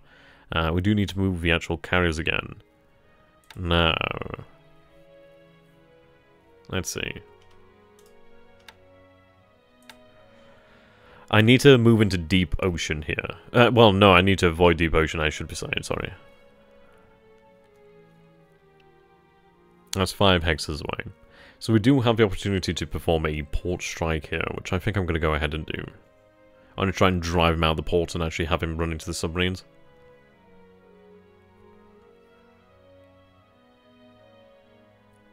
There is some shallow ocean here. I'd also similarly like to actually try and escort my forces in here to Mindanao. Hard to say which one's the best idea, but I do... I mean, there's a few ships out here. There's supposedly 12 ships here, and if they're unguarded, then that would be a great opportunity. So we'll go for it one day here. So I'm thinking...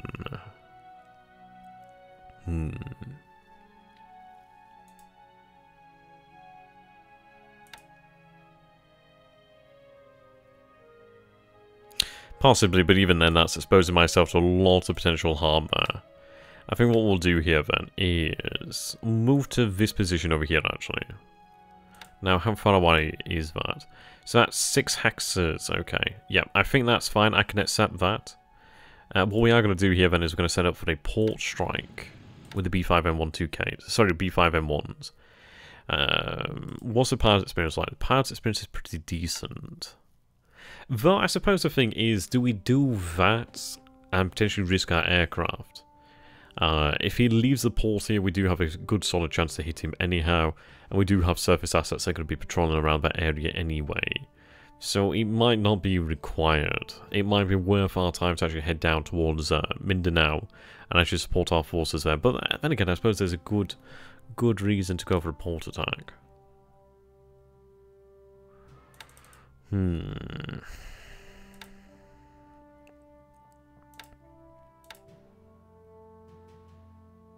Am I actually out of torpedoes? I'm pretty low on torpedoes, aren't I? Not a great deal of them.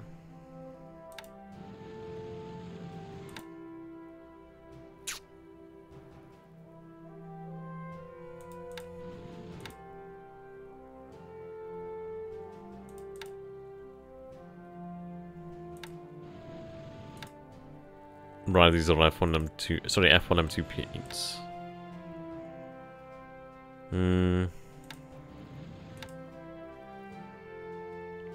We have some detection, so that's not too bad.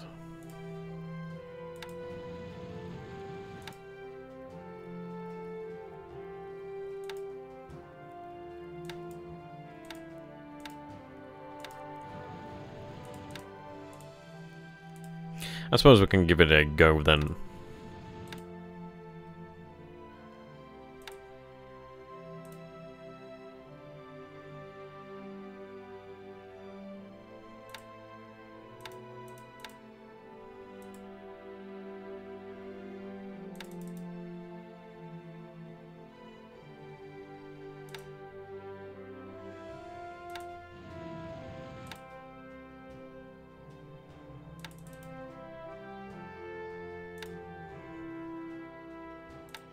Okay, so it seems like it's just bombs or something for port strikes. I'm not entirely sure there. It may be due to the lack of actual torpedoes. Group would use torpedoes if they were available on naval strike missions. Missions against land targets will use bombs. Okay. In that case, we're better off at 10,000 feet.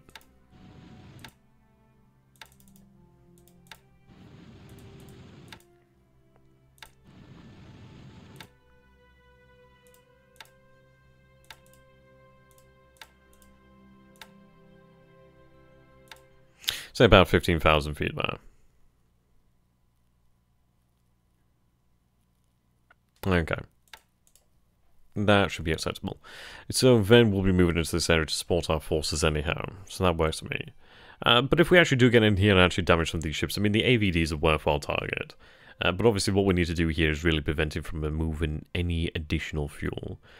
We do have a 2 heavy cruiser 4 destroyer force moving into the Makassar Strait.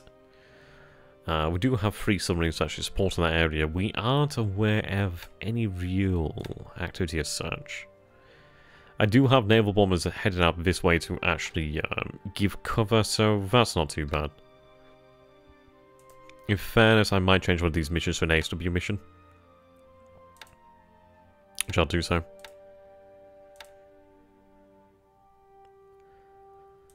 Yeah, it's not perfect by any stretch of the imagination, but at least then we do actually have some ASW patrols out that way. The idea of that is actually going to be to try and reveal the enemy's position. If there's any submarines out that way, really. Increase that to 50%. There we go. Now what I'll do is...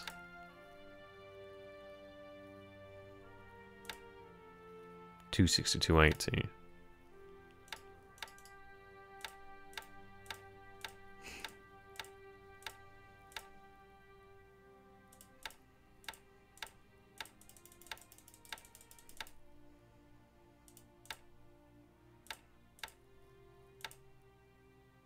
It's not very far, is it?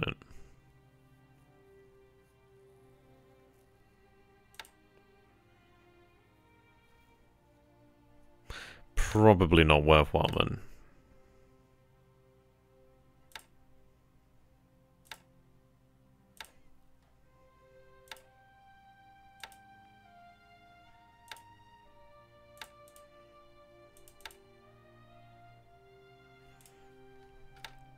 Okay, at least we are covering a wider area.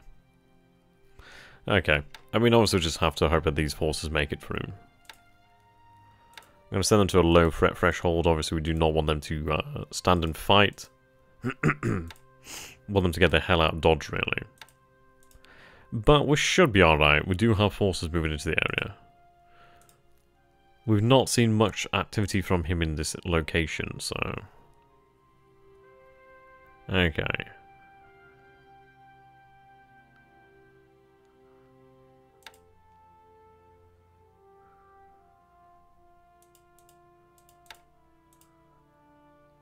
I don't know what he has over here, if anything. We'll run some reconnaissance first and foremost.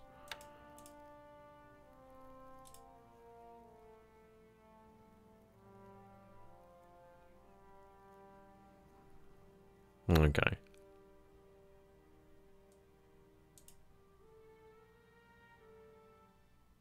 I guess we'll hold off on that for the time being.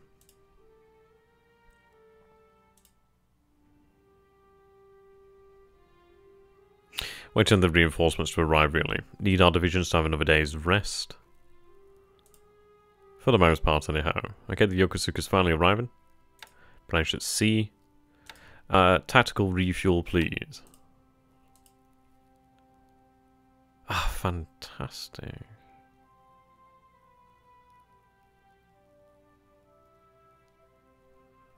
Did I intend to send them over here? I think I did.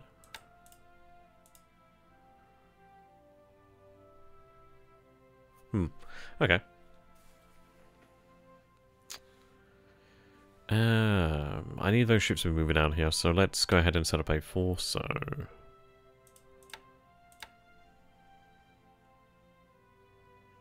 I'm lacking destroyers here.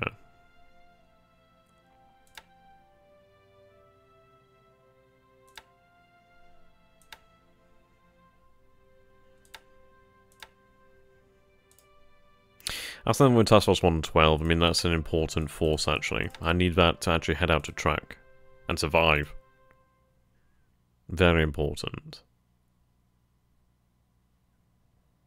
I don't think it actually hurts to have another 2 destroyers in there. They do have a long way to go.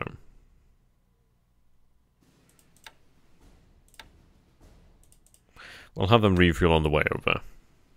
But I really need... I need the auxiliary repair out there. The Biko Maru is very, very important to me right now. She's worth quite a lot. And but she'd actually really aid in actually repairing our forces out that way. If I could get the ARD, which we already have at track, and we do have a AR, which is just about to arrive over here as well, which is great. Now, we do have submarine tenders over here now established at Luganville. So the good news is once we actually have our submarines refuel at track, once we send them back down to the area, instead of heading all the way back to track, we'll be able to send them back to Luganville, rather than all the way back. Forces are moving in, 21st, the 21st Air Flotilla here. With the Nishima, which is an auxiliary ship over here. She's going to help, she'll be helpful in a few different ways. Okay. Gonna take them a little while, moving 3 hexes per day. That's good. Well, not per day, I think it's about 6 hexes per day. I always forget bloody which one it is. To be fair, they're moving 3 and 3. I think it's worthwhile to actually just have them combine. At least then they actually are sharing their capability. Yeah. And that gives us another destroyer. So we'd have 4 destroyers then, which is worthwhile. At least that protects both forces and looks after them. So we'll have them merge. They'll slow to merge. So we'll lose about a day or so, but I think that's worthwhile to make sure that they actually do make it out.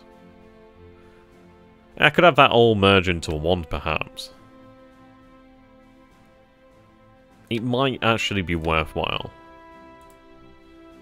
Yeah, we'll go ahead and do that. I suppose at the end of the day, it's going to slow them down by about 2 days, 3 days maybe.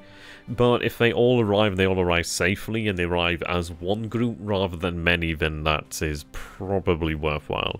And increase that, well, it increases the chance of survivability there dramatically, so not a bad idea. Right, yeah. Okay, so we have 2 destroyer tenders over here. And the Ondo, that's a very useful ship there. These 2 patrol boats are a little bit low, so I'm going to have them replenish at sea, which is going to cut the movement down to just a hex today. But that's fine, well, 2 hexes perhaps. Right, the additional aviation units moving over here to Ponape, which is good. Obviously then I'll be able to move out the special base force in the future. I'll really just have the Kiyosumi Maru go back to Chichijima to pick up the rest of the force there. Okay. Kiso is over here. She's going to be picking up this engineer unit. Can't fit it all on board, but that's fine. Yeah, accept. She can't dock, but that's fine. Yeah, so once she's loaded up, we're going to have her sent out. I'm going to have those engineers probably move to Saipan, just to increase the amount of engineers I have in total there. Chichijima's a bit of an awkward one. Could do with really sorting that supply situation out. Okay, now finally onto Japan. Now what I need to do here is go through into the tracker. So bases, Japan, supply have need. There we go. Okay, just gonna put that onto region of Japan. Japan. There we go. Okay, so I need to go through to these bases here. Yeah, Osaka is actually really... Let's take a look at resource history. Yeah, she's had a huge amount of supply move out there. The industry hasn't failed, it's actually still operational. But yeah, we can't afford another turn. I mean, that is an absolutely fucking astounding amount of supply that's moved out of the area. Absolutely bloody astounding. I found that incredible, but I suppose that's the Japanese network there. You can see that supply is increasing here, though, across the other bases. Okayama. We do see an increase there. Small, but it is increasing. Yokohama. Decent increase there. Utu, Sonomiya, blah blah blah blah blah. Only a slight increase. Gifu. Yeah. But yeah, we can't afford Osaka to starve. So supply. Right. I said this to about 15,000 tons of supply to be moved there. And bring us over the 20,000 tons. Now Tokyo. Yeah, just need to keep them supplied, don't we? Nagasaki. Yes. Okay. I don't think there was any of additional bases I turned supply off at, to be honest.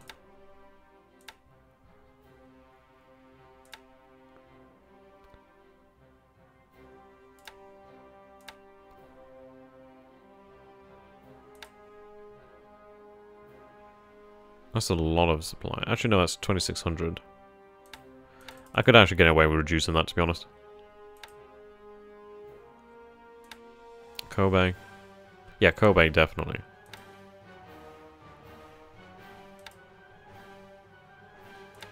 Nanking obviously needs supply. They do have 37,000 tons, so that's not too bad, actually. Yeah, we have 300 transports in Osaka. Sendai.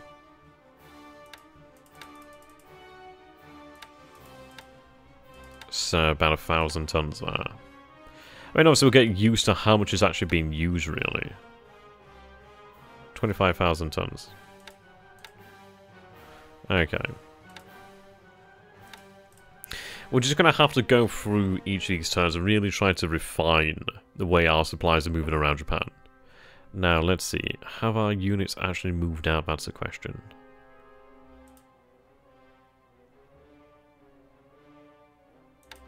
They might not have set off yet. Principally, they were over here at Nagasaki, yeah. So, these engineers are going to be sent off this turn, but that's good, then.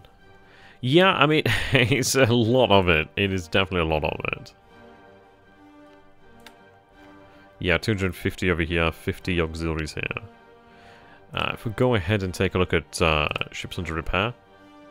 Yeah, so we can see here that we do have plenty of patrol boats being converted.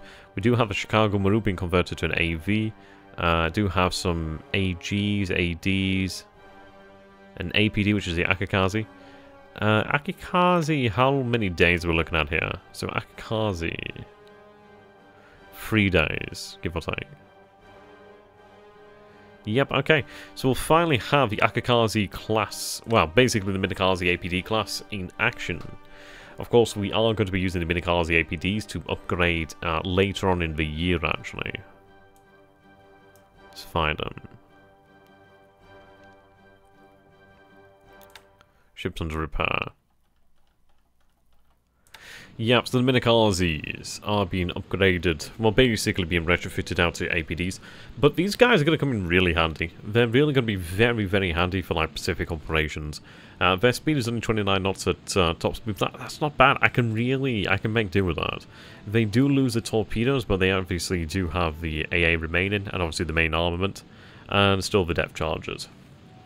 So we forego their deadliest weapon, all the torpedoes, but that does give us a pretty respectable troop capacity there, of 250.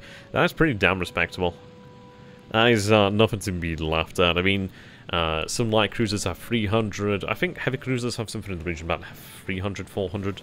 But yeah, a lot of light cruisers have something in the region about 300 to 400. So that's not far off from being a light cruiser. I mean, 2 of these bad boys can carry more than a light cruiser, so that is not bad. 150 tons of cargo capacity as well is not bad either. They're going to come in very handy, very handy. So 3 days until they're ready. Then later on in the year, we'll be able to upgrade them to the second version of the APD here, where we'll actually have the Type 13 radar available to us. So the good news about that is it's actually going to really augment our ability to respond to air attacks. Cannot wait for that. So we have a couple of those Minakazi APDs. I think we have 12 that will actually gain eventually. Okay, let's take a look. This force here. Idle. Right, I do have the 2 destroyers here. Use them as the escorts. So is that destroyer refit into being an armed transport? Yeah, it's a destroyer transport. It's still a destroyer, but obviously it's a destroyer that's geared towards transporting. Minakazi didn't have long lances anyhow, so yeah, that's fine. That's fine. Right, there we go. So we do have the 40, 47th and the 45th AA battalions. So we are carrying here. How many guns are we carrying? Okay, so that's 18. 18, 18, 24. Okay, not bad, not bad. Yeah, these guns are going to be sent... Well, I'm going to say...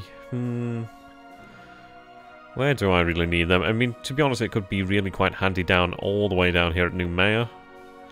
But I'm going to use these guns to try and fortify the Marianas, I'd say. I think the Marianas have to be built up. I mean, track is probably going to be circumvented. More than likely. They could be very handy over here at Wake, actually. It might be worthwhile to actually fortify Wake. But we do have plenty of time to decide where these guns are going to be going. I could obviously have like a battalion on each island, which is probably the best way. Just like actually spread out the defenses rather than concentrate them for them just to be bypassed. But yeah, I think I'll probably drop off a detachment at Saipan and Guam potentially. The thing is, we really don't have anything on these islands other than the forces at Saipan. As needed... Oh, AA needed to protect Mirio oil. Yeah, that's a good idea, actually. I think I do have... I mean, that would be quite quick, actually. We do have... Let's see... Amphibious. Yeah, I do have the 51st AA Battalion over here, along with the 6th Airfield Construction, as well as the 11th Special Base Force. They're on their way, but actually, yeah, okay, I'll consider that. I'll change my mind on that. It's a good point there. Significantly less time to travel. So we can have one of them actually dispatched over here to Brunei. There we go. And then what we can do is actually spread out our AA forces along to our new conquest. So that works for me. That works for me. Good suggestion there, Martin. Good suggestion. Yeah, now we're on to Singers over here. So we did just sneak in another fast transport over here. Obviously that's going to be heading back out as its job is done. I think as far as it goes, I do not think he's actually going to be considering another attack here at Mersing. Our numbers are actually higher, well, they're actually larger than they were at any point previously. I think he's given up the ghost. I think the issue is he's probably lacking supply here. And to be honest, that's quite good. I mean, Mersing is actually going to be eating up a lot of supply for him that could be used elsewhere. So that's not too bad. I don't think he has the capability to force us out of the area. I just think it's not really something he can do right now. He's tried, and I think he's really allowed it to go on too long. So I suppose it's one of these things, really, of if he was going to crack this nut that is Mersing, it's either going to come in the next 2 to 3 days, or really, yeah, not at all. You could send some AA to Kwajalein and Tarawa. Yeah, we do have additional AA assets at Pescadores. So what we can do, and we also do have some heading over here to Shanghai. So what we'll do then is we'll have them make their first trip out here to Sarawak. And obviously North Borneo. Then afterwards, after our oil and refinery assets are protected to a degree, and obviously we'll be able to spread it out. Then we can start having that sent to Kwajalein and Tarawa. I mean, Tarawa, I think maybe, I'd say probably Wake. I think Wake is a very interesting one. See, the thing is, it's like beyond Wake, there's only Marcus Island, and yeah, obviously it's north of the Marsh Islands. I mean, Iniwatok is really his principal target here in this area. I'd like to consider fortifying that as, yeah. And in US naval strategy planning, there was a lot of talk, like, let's say here. Okay, so there was a lot of talk in regards to this island for its capacity. I do have the book nearby. I would find the page, but I'm a little bit lazy. But if people ask for it, if you guys comment in the actual video comment section or whatever, then I can actually find the page, and it gives a reasoning, and yeah, it gives a reason of what the War Plan Orange thinkers were planning here. But this island was initially considered Base 1. Then base 2 would be, I think it'd either be Truck or Inuitok. It was one of these, but then really the idea really shifted over here to Inuitok. I like saying that. But yeah, he's more than likely going to be making a base over here one day. It has the capability for a great port. It's already a very large port, very size 3. Not a very large airfield, but at the end of the day, it can look after a lot. It can handle a lot. There's that extreme overcast. Let's actually go ahead and check out the weather here. I mean, the weather here, light rain. What's the forecast in the area? The forecast is actually showing clear skies, so we might have a good chance of that.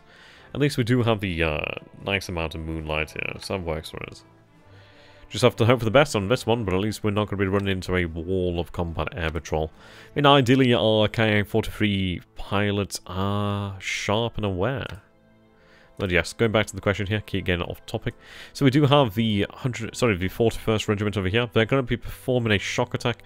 I think I can get away with a shock attack. I think there's only 900 men here with 3 guns. We do outnumber them considerably. Yeah, we have more than twice their number. We also have 26 guns. These men have... they do have some disruption and fatigue, but I think they should be able to manage it. The other forces are going to be a couple of days out, but once Taiping falls over here, what we're going to be able to do then is rail down our forces here to Taiping. We do actually have a decent airfield here, so size 3. So that'd be good. I could actually base additional aircraft over here at Taiping, really spread out the aviation load over here in Malaya. Also, it gives us the additional... well, reduces the distance. I mean, ultimately, I do want to be securing Kuala Lumpur, so the idea here is once we do secure Taiping, I think this is really the only force he has over here in the north, in the far north. He knows that if he left anything else, they'd be basically eaten alive. So yeah, we're going to try and secure Kuantan in the future, but the goal here is really secure Taiping and then make our way down here to Kuala Lumpur. Ideally, Timor, or however the hell you say it. Secure the rail line, secure that ability for us to be able to move forces very quickly, and then, yep, march down here. Ideally, we can try to cut off these forces at Mersing. So what we'll do is the armor is going to be really released over here to try and make their way down as quickly as possible. We're going to try and burn this unit as hard as we can. Though, what I might do is actually consider waiting maybe a day or two. So what we'll do here then is... right, just turn that off. I could begin to load these forces here that would obviously form that regiment. Well, that division. Okay, we'll tell the assets they're going to be moving to start loading. So, infantry headquarters as well would be great. I can move that down afterwards though. So we already do have the 18th Division here. We have the 21st Infantry Regiment. So what do we think here? Do we begin loading them?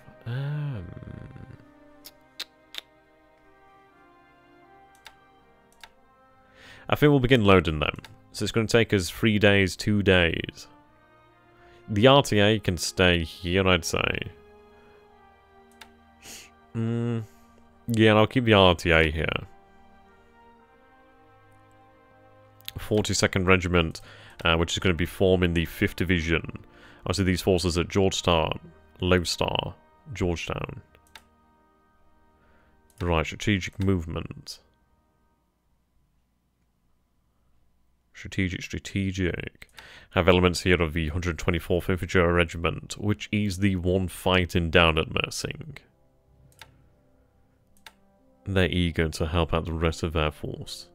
The RTA Cavalry Division, that can definitely move down. That might be able to make some decent movement. I like the fact that we actually have the Vickers tank over here, as well as the 50mm Krupp mountain gun there. Not too bad. The branded mortar. We're trying to hit the ships near Singapore. See, the thing is with Singapore, it's like I really don't want to be flying into any combat air patrol. The ships out here are really not much in the way of threats, I suppose. We'll be able to deal with them in time. I mean, the thing is, the Prince of Wales and Repulse did slip out somehow. Well, they slipped out under our cover, so we know there's naval assets out here somewhere, which is dangerous. I mean, to be honest, it really does make me worry about this force. But I think they'll be okay. I think even... I mean, the Megami and Makuma, they're pretty formidable.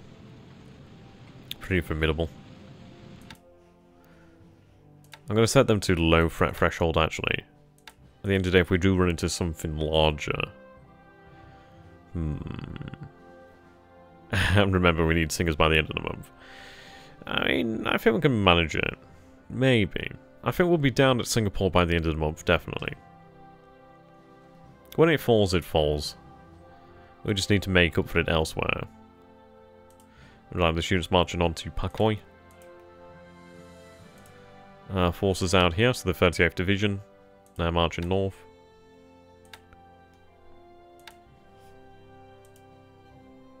Okay, need to check on the actual artillery, etc. here. Yeah. You're still unpacking, engineers. Okay. The Imperial Guards are over here at Kotobaru. Either Kotobaru or here at Singora. Yeah, they're at Singora. Okay. What I'm going to do here is, let's see, construction company.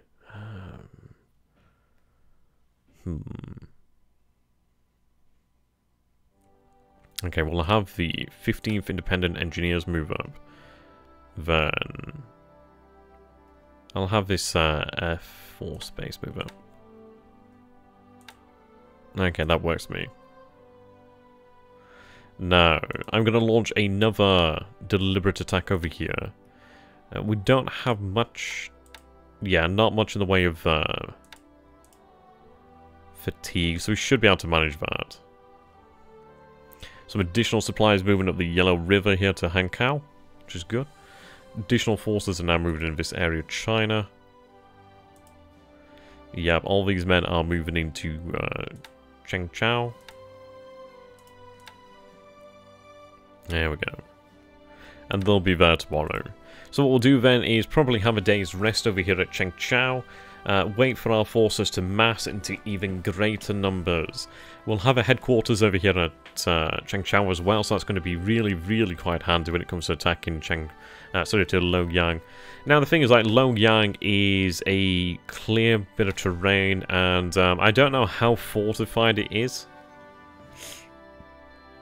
I can't imagine as fortified.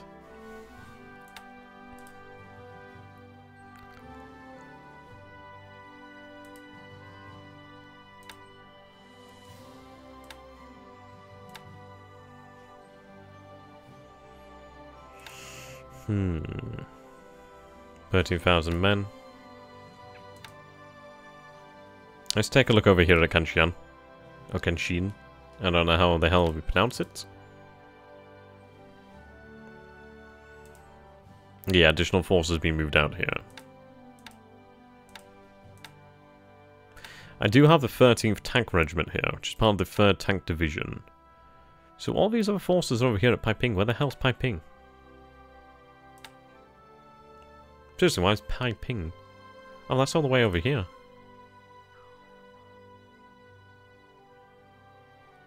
That's Wujiang. What am I looking at here? Yeah, Paiping.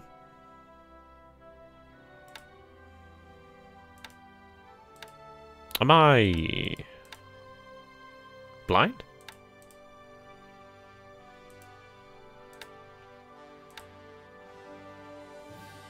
Oh, right, they've not arrived yet. Whoops, sorry me. Poor me. Silly me. Never mind on that one. I can't tell if he's moving his forces. I'm not too particularly keen on the idea of that. We are fortifying the area. What I'm going to do here then is, seems that we are doing fairly well in this area. The 13th Division. I'm going to have the 13th actually head over here to Wujiang.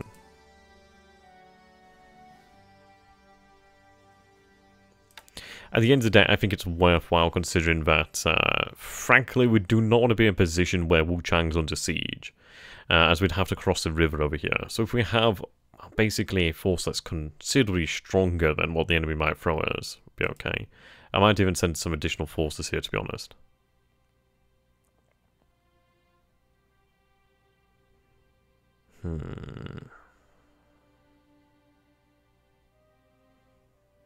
I don't really have a huge amount else. Right. A few engineers here. So what we're going to do then is have them cross over to Wuchang as well. They can actually help to build up the fortifications, which is going to be obviously welcomed. Okay. Supply convoy still waiting, while resource convoy still waiting.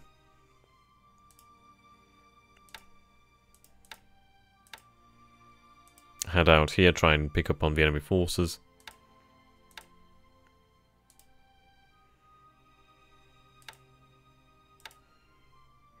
Right, you need to return to Shanghai for fuel. It looks as if he's moving into this area. So there, Ragha. How many dead? In what regards? Oh dear. Okay, need to cancel this, so... Human control. Unload. For the time being, it's just safer to do it this way, then we can actually have them make their way down to Fusan.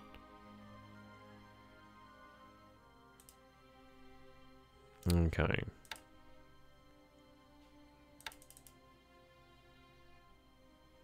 Not a lot of fatigue there, so I'm going to go for about 50. Actually, we'll go with about...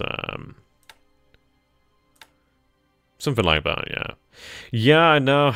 It's really unfortunate about the Notre Dame Cathedral, really.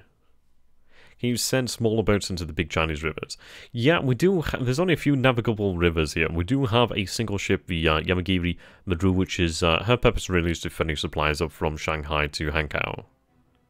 How many dead since last time? Well, we've had a few. Well, we sank about, what was it, about 5 allied transports, give or take, something in that sort of region. And we did suffer the loss of Tenru, a destroyer, and probably a couple more losses following day, but it's looking interesting. Okay, what I'm going to do is actually target this. Okay, so...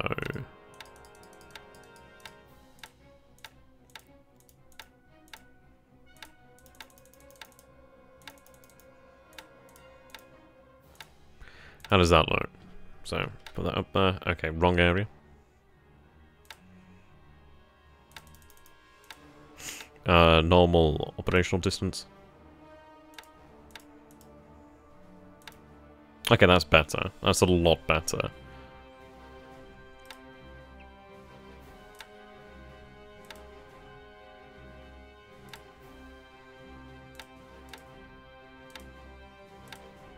There we go. Try and hit his actual submarines in that specific area. Oh, the mine sign at Hankow. That's our mines. These are friendly mines.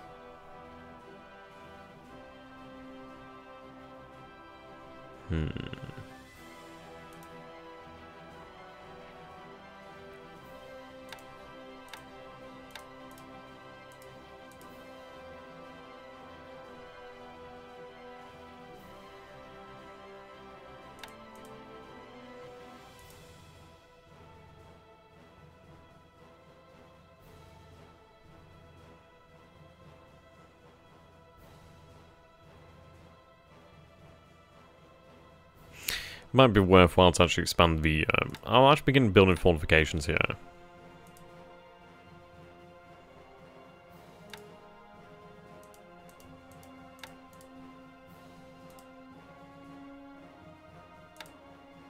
We'll begin to fortify Tokyo. It's going to take a very long time, but it's worthwhile doing.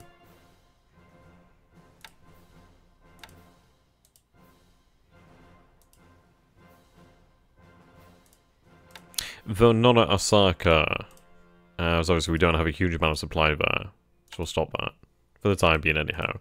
And to be fair, let's see, Tokyo. Not too bad, but I'm going to increase that to about 5,000. In fact, until we can see really how the resources are going to be moving, I'm not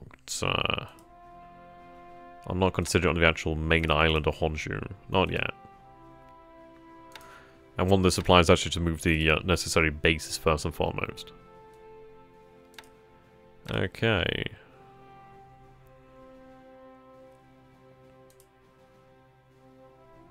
Right, so that's additional construction units.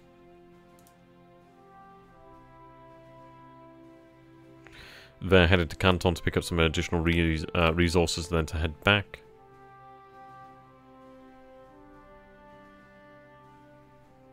Right, the 2 light cruisers over here. Yep, they're heading out to join that force. Which is carrying the 56th Division. There we go. Right, so it's going to have a decent escort. We'll try to find some additional escorts along the way.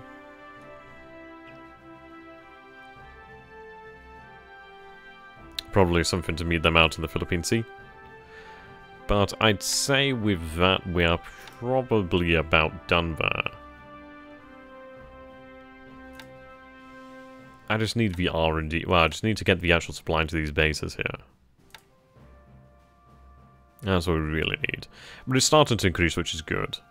So Vacola was able to register for the calculus class I needed to graduate university. Oh, well done, Bear Mate. I'm really glad to hear that. Fantastic news there.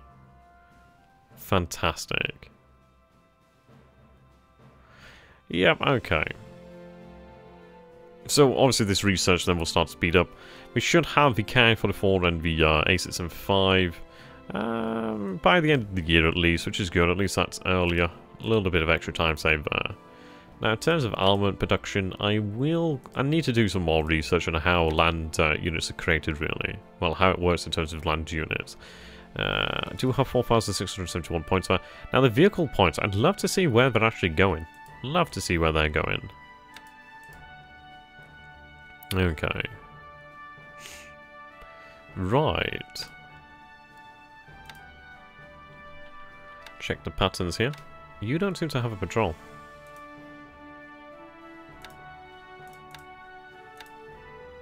We'll just patrol up and down the Java Sea here.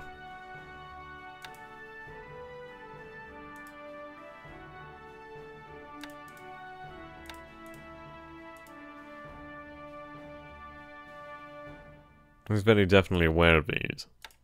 I think, to be honest, we'll patrol up and down the Java Sea and probably more likely to pick off actual targets like that. At least we'll get a lay of the land, so to say.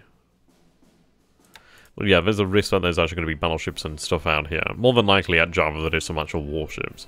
So, we have set our cruiser force there to basically low threat threshold. Might regret that, I don't know.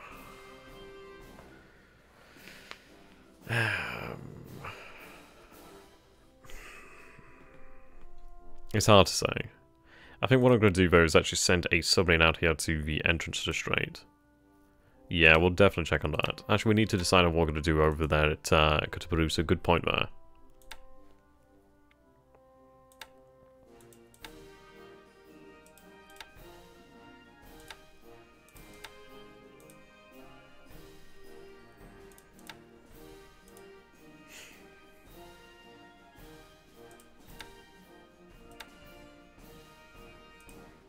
There we go.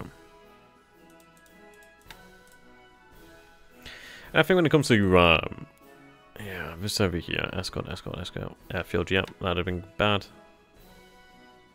I'll run rest, but I'm just gonna say train. Just bloody train, I guess. Yeah, see, we have a few options. I mean, it's like I could go ahead and try it again, but I think the thing is, I think we have to just sort of accept that it's really not worth it at the moment. So we are just going to rest here. I think I'll just rest the zeros for a turn or two. And the end of the day, it's going to do the airframes a lot of good. Do the pilots a lot of good too. We have taken losses to our squadrons here, quite a few. Not it's not, well, insurmountable losses, but yeah. I think just a bit of rest here is good for the time being. I think once we're able to actually concentrate here again, then that'll be fine. But what we'll do is we'll wait until we actually have troops out, I'd imagine. Mersing's going to have to fend for itself for the time being. I do have the A6M20s over here that's supposedly meant to be bloody running combat air patrol, but they're just, I don't know. They're just doing their own goddamn thing here at the moment. Question is it worthwhile? Because he is sending B-17s here. They are pretty fucking dangerous.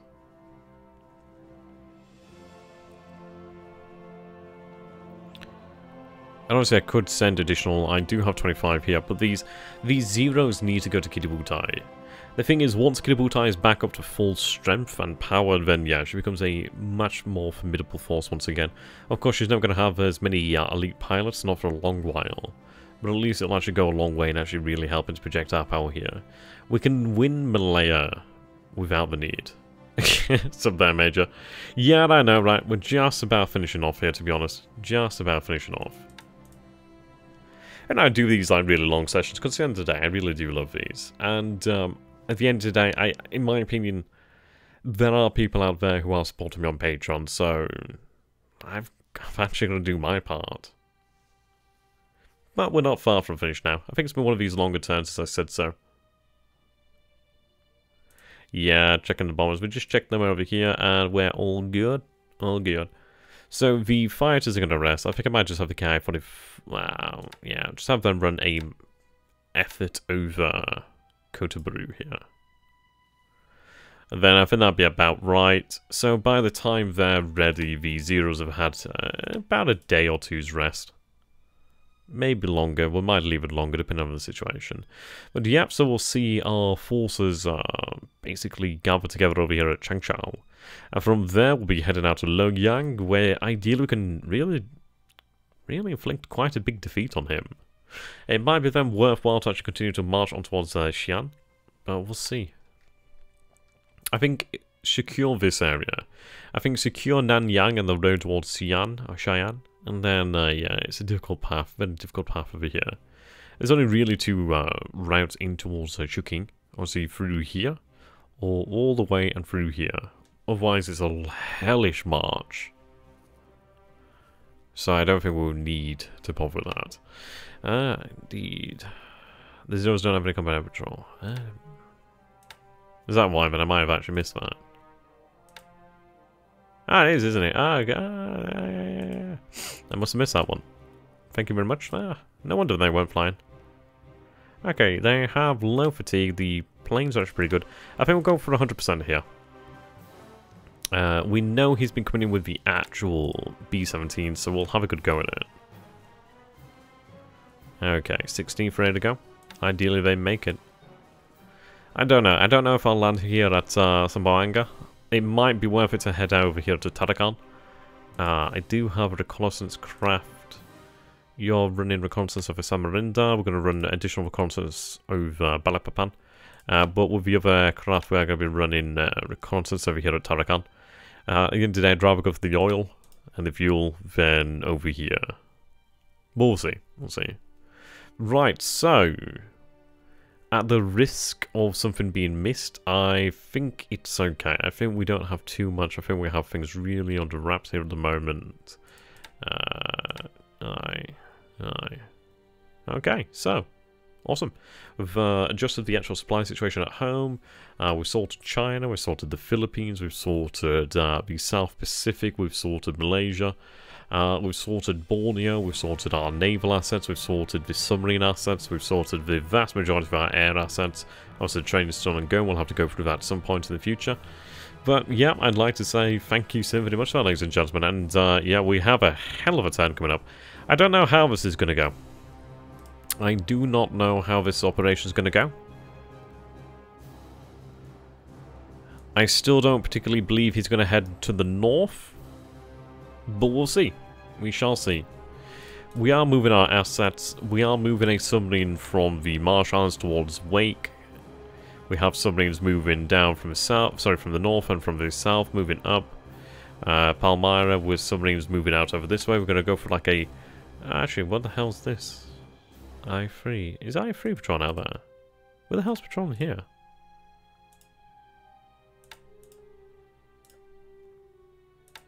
I don't know who the hell's patrolling there, you know? Don't know who the hell. What's up there, Bello? How you doing, my friend? Thank you very much for that, Talon. That's much appreciated, my man. Much appreciated. So, indeed, I'd like to thank you all so very much for watching, and I'd like to say if you guys would consider the possibility of potentially supporting myself via Patreon, then that would be really appreciated.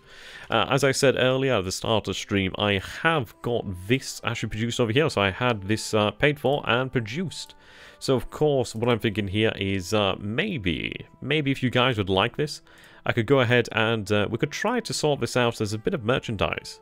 At the end of the day, you guys want to have some bang for your buck, so I'm thinking maybe, I don't know, maybe we'll see what we can do here. I could see if I could try and organise some sort of local printer and have these bad boys sent out. In honour of Haruna, and I don't know if you guys would want me to sign them. I guess I could sign them. I don't know if that's a thing that you guys would like.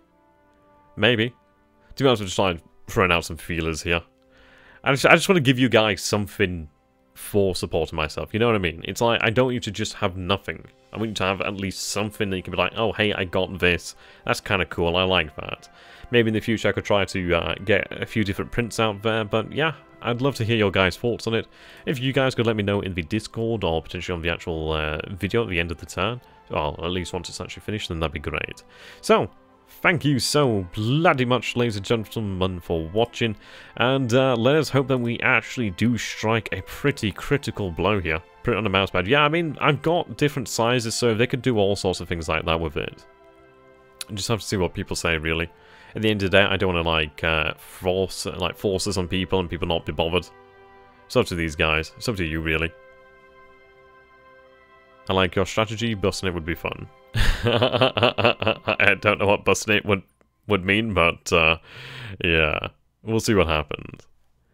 I think this is really going to be one of the only pivotal moments in the war here where we might actually have a chance. And to be honest, I really do love the fact that we've been able to come together and really decide on a cumulative decision. And I do think it's the right one. I think it's the one I do feel most comfortable about. And we are going all in, maximum effort on this one, so let's hope it pays off. Because in reality, if we do strike at a carryover, he's not going to be too keen on attempting this again. And that will sour his confidence to a degree. Not much, but it will have an effect. I watched XDRG and all I got was an addiction to micromanagement hell map games. Yeah, that sounds about right, actually, there. But no, I appreciate it. At the end of the day, I really do love the fact that we have something of a community here. That's really what I love. I'm gonna try and do more things where we just, I don't know, maybe just like on some nights we might just have like some time just chilling out all together. Why not? Maybe we'll be able to find a game to play together. We'll figure this one out. I think it's really cool. Yeah, so until next time, thank you so very much, ladies and gentlemen, and have a fantastic evening, or possibly even a day, whatever you're doing. Yeah, keep those barrels firing. Until next time, goodbye for now.